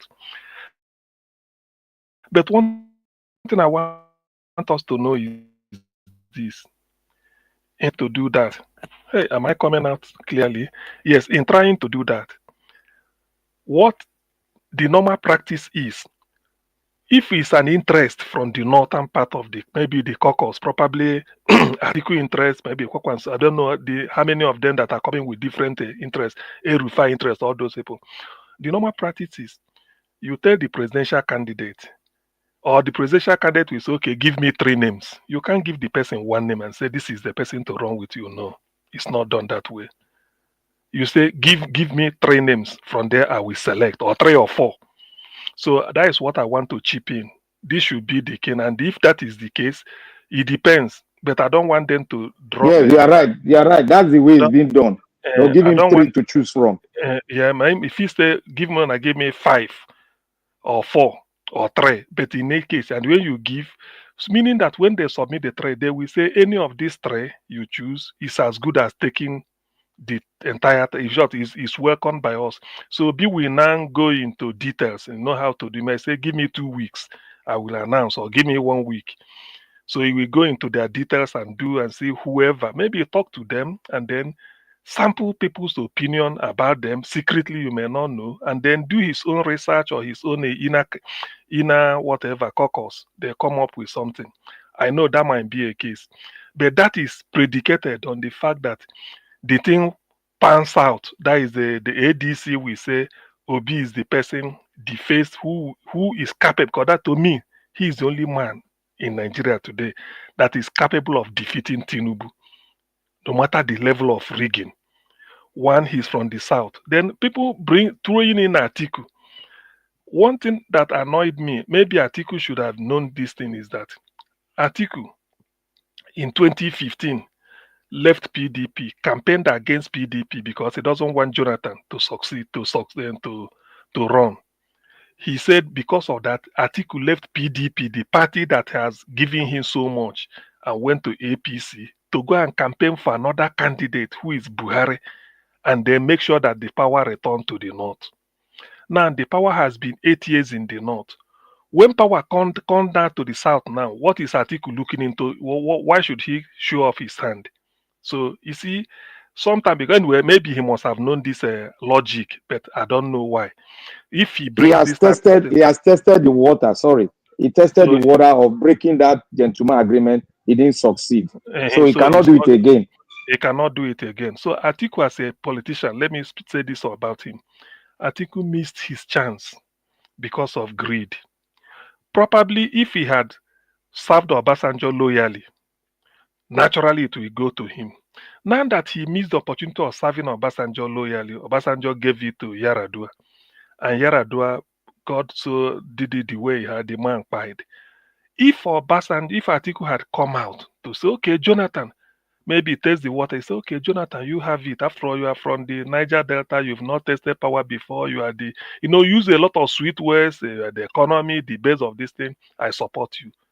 If he had allowed Jonathan 2015 to 2019, by 2019 it will be natural. No single PDP man from the north will ever stand in the way of Atiku. 5 minutes, we're rounding up. 5 minutes. Oh, okay, thank you. So this was opportunity Atiku missed. If he had waited, you can imagine how old he should have been 2019 to now. He could have been doing his first term, God willing. So, but he missed all these opportunities. So, trying to go and drag something now that people like Obi are now in the scene is a waste of time. Dr. CM, this is not to help Atiku anyway. But there's one experience Atiku has gotten. Atiku himself has paid the price. During the SDP and ROC, Atiku had to step down for Abiola. All his lifetime, he has been stepping down. So, there's a thought of, wait. Atiku is not like Wike, who got angry and starts blowing everything off.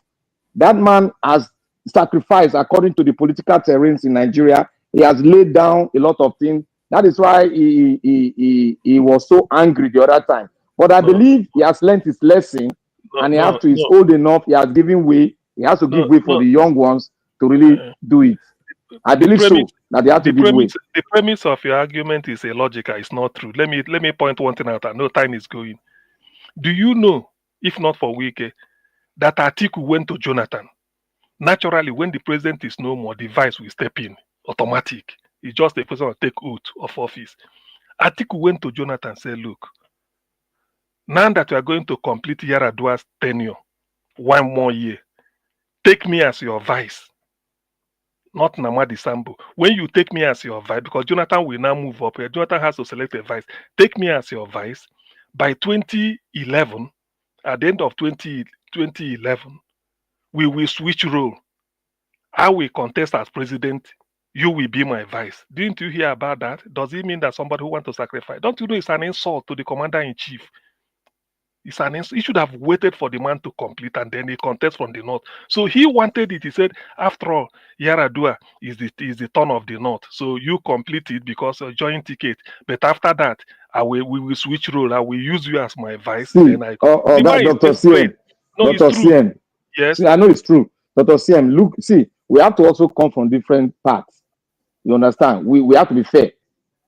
If you have spent, you have laid the foundation for a lot of things, and your chances to become the president was brighter then. They now group themselves together. What foundation? No, wait, don't go. look. Maybe next time, don't forget about. No. I'll say it here. If I have been in politics, I played my role, and the group of people came together to say that you step down because of anything, because of this man, I now step down. That is good. That is good. So we cannot just throw in. Yes, they are still the same people playing the same politics now. Have they changed? No, Black Panther. No, I'm really surprised. Have they changed? You are coming like no, this. I'm not trying to support Atiku. I'm trying to say, okay, Atiku is old. He cannot go into presidency on 80 years. He's old. What we're even ascribing to Atiku do not marry. It does not arise. How do you say it doesn't arise? Who stepped down for Abiola? That one don't go. Ekweme no step down for when they were talking of Rimi. Ekweme still in politics now. He's gone now. Oh, but this thing step down now. You're talking of people who step down. Which anyway, he's alive now. He can still fight. That's what he's doing. We'll continue. All right. Okay, we'll continue. Thank you very much, Niger Watch. I came late. Sorry. Another 5 hours again, like yesterday. Today, no, not forget, it's supposed to be Saturday, but it's all right. I appreciate every one of you. Full panel till this moment. Election does start again. You know, election will never start 2 years in advance. Tinubu say you know go agree say campaign must start now. Allegedly. You know, say wait to concern Nigeria now, you have to add allegedly to it. If you want to take break, go eat your afternoon food. You just say, God see him allegedly, I want to go and eat. You know, if you don't want for these people, yeah, trap. But nevertheless, I appreciate those of you that call into the show today, Madam Deborah. Thank you very much, ma. And I appreciate every one of you who called in as well. Mr. Naija Watch. Black Panther called. Girls Amanda called in. Yes, sir. Oh, sorry. No, 2 minutes. Oh, that's already done. No, not 2 minutes now. Now they talk with two since our guys CBD I beg go and sleep. Yeah. But okay, I understand. Can I just get like 30 seconds? Yeah. I think I will just finish by saying that yes, I like the way you came with the approach that since we are already in this election time. I mean, the campaign has started, whether we like it or not. You see the moves that these people are making. So we have to also start speaking, because obviously they are listening to everything happening online from different places, and they've awakened their sleeper cell paid people that are always online doing. I saw one even in the comments spamming there. I don't know if you see one about roasted corn head person is there spamming. So we have to also now be in that mode and be alert, and also try to put the right message out there. That's just all I have to say. Thank you. Someone spamming on the comment section, you mean? I saw, I don't know, is it CU something like that? It was, I saw something similar to that. Oh, CEO. No, CEO is one of us here now. Oh, I don't know. Yeah, he's one of us, yeah. But nevertheless, like you said, they say election, they say campaign don't start. Now so they talk. So you have to tie your own bet. You have to tie your own bet. Now if you don't tie your bet, trailer will leave you. That'll be last chance with this. So my brother, now the last chance, so we'll not go take a lightly with anybody at all. Anybody will do at all. Anybody will do anyhow, na gidigbo. You'll be blocked on earth and the heaven. Yeah. And it's for sure that Obi is not planning on doing anything less than being the flag bearer, because he has told them 4-year term so that they won't say, oh, you want to take, so the South cannot have 8 + 4 years. So he has told them 4 years. So it makes a lot of sense. If Peter Obi go choose say you want to be running mate to anybody, you don't say that trigger, you want trigger like that. It's not possible. Who you go con tell? You never know if it be article now. Maybe now you go tell me. I know. Maybe now you go tell me. You can't tell us. Now K with the hold. Anybody will call now K with the hold. Peter Obi not if do that kind of thing. For him to do that, he go always like you know they see and they laugh. You know say we go finish him if you come here and say you want to be vice. Anyway, guys, I appreciate you all. Make we round up. I'll see you guys again. Fingers crossed tomorrow, 7 p.m. Nigerian time. Let's continue to talk about the things that are affecting us all. I appreciate you, Mr. Jonathan, Black Panther, Mr. Ike. Thank you very much for coming in, Mr. Oduwa. Thank you to Obala, my brother, Abdul Malik. Thank you, sir. Our guy CBD, Gassian. Thank you, man. One of the people, and those of you that have left already, because we're having a full screen, somebody have left. I can't remember.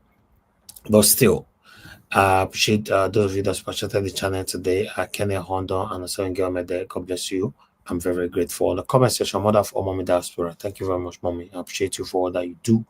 Thanks for always being there for us all. Thank you, Abu Asi, my brother. Thank you very much. I appreciate you always. God bless you from me. Thank you, Michael Ganimaro. Thank you, sir. Love Maduka. Thank you very much. I appreciate you all. Anthony Ola, CEO. Thank you. Peggy Modi. God bless you all, my people. Best man, thank you, sir. Appreciate you. Thank you. Everyone right there. We've come to the end of this broadcast right now. See you guys again tomorrow. Look out for our pre-recorded videos during the day. you know, and join our live by 7 p.m. every day. Fingers crossed, we'll have a better Nigeria that you and I is fighting for. Good night, my people, and bye for now.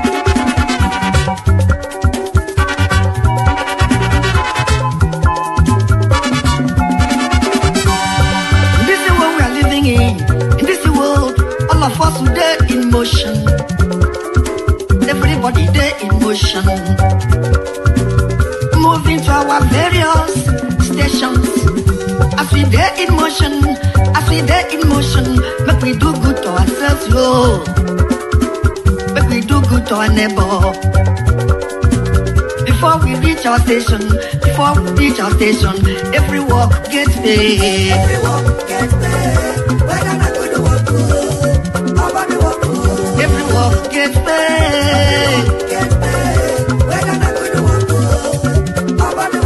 I make a day fear my God.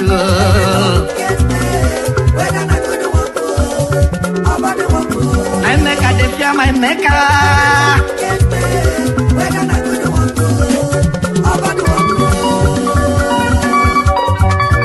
Whoever will come and go and song. Organize.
My God,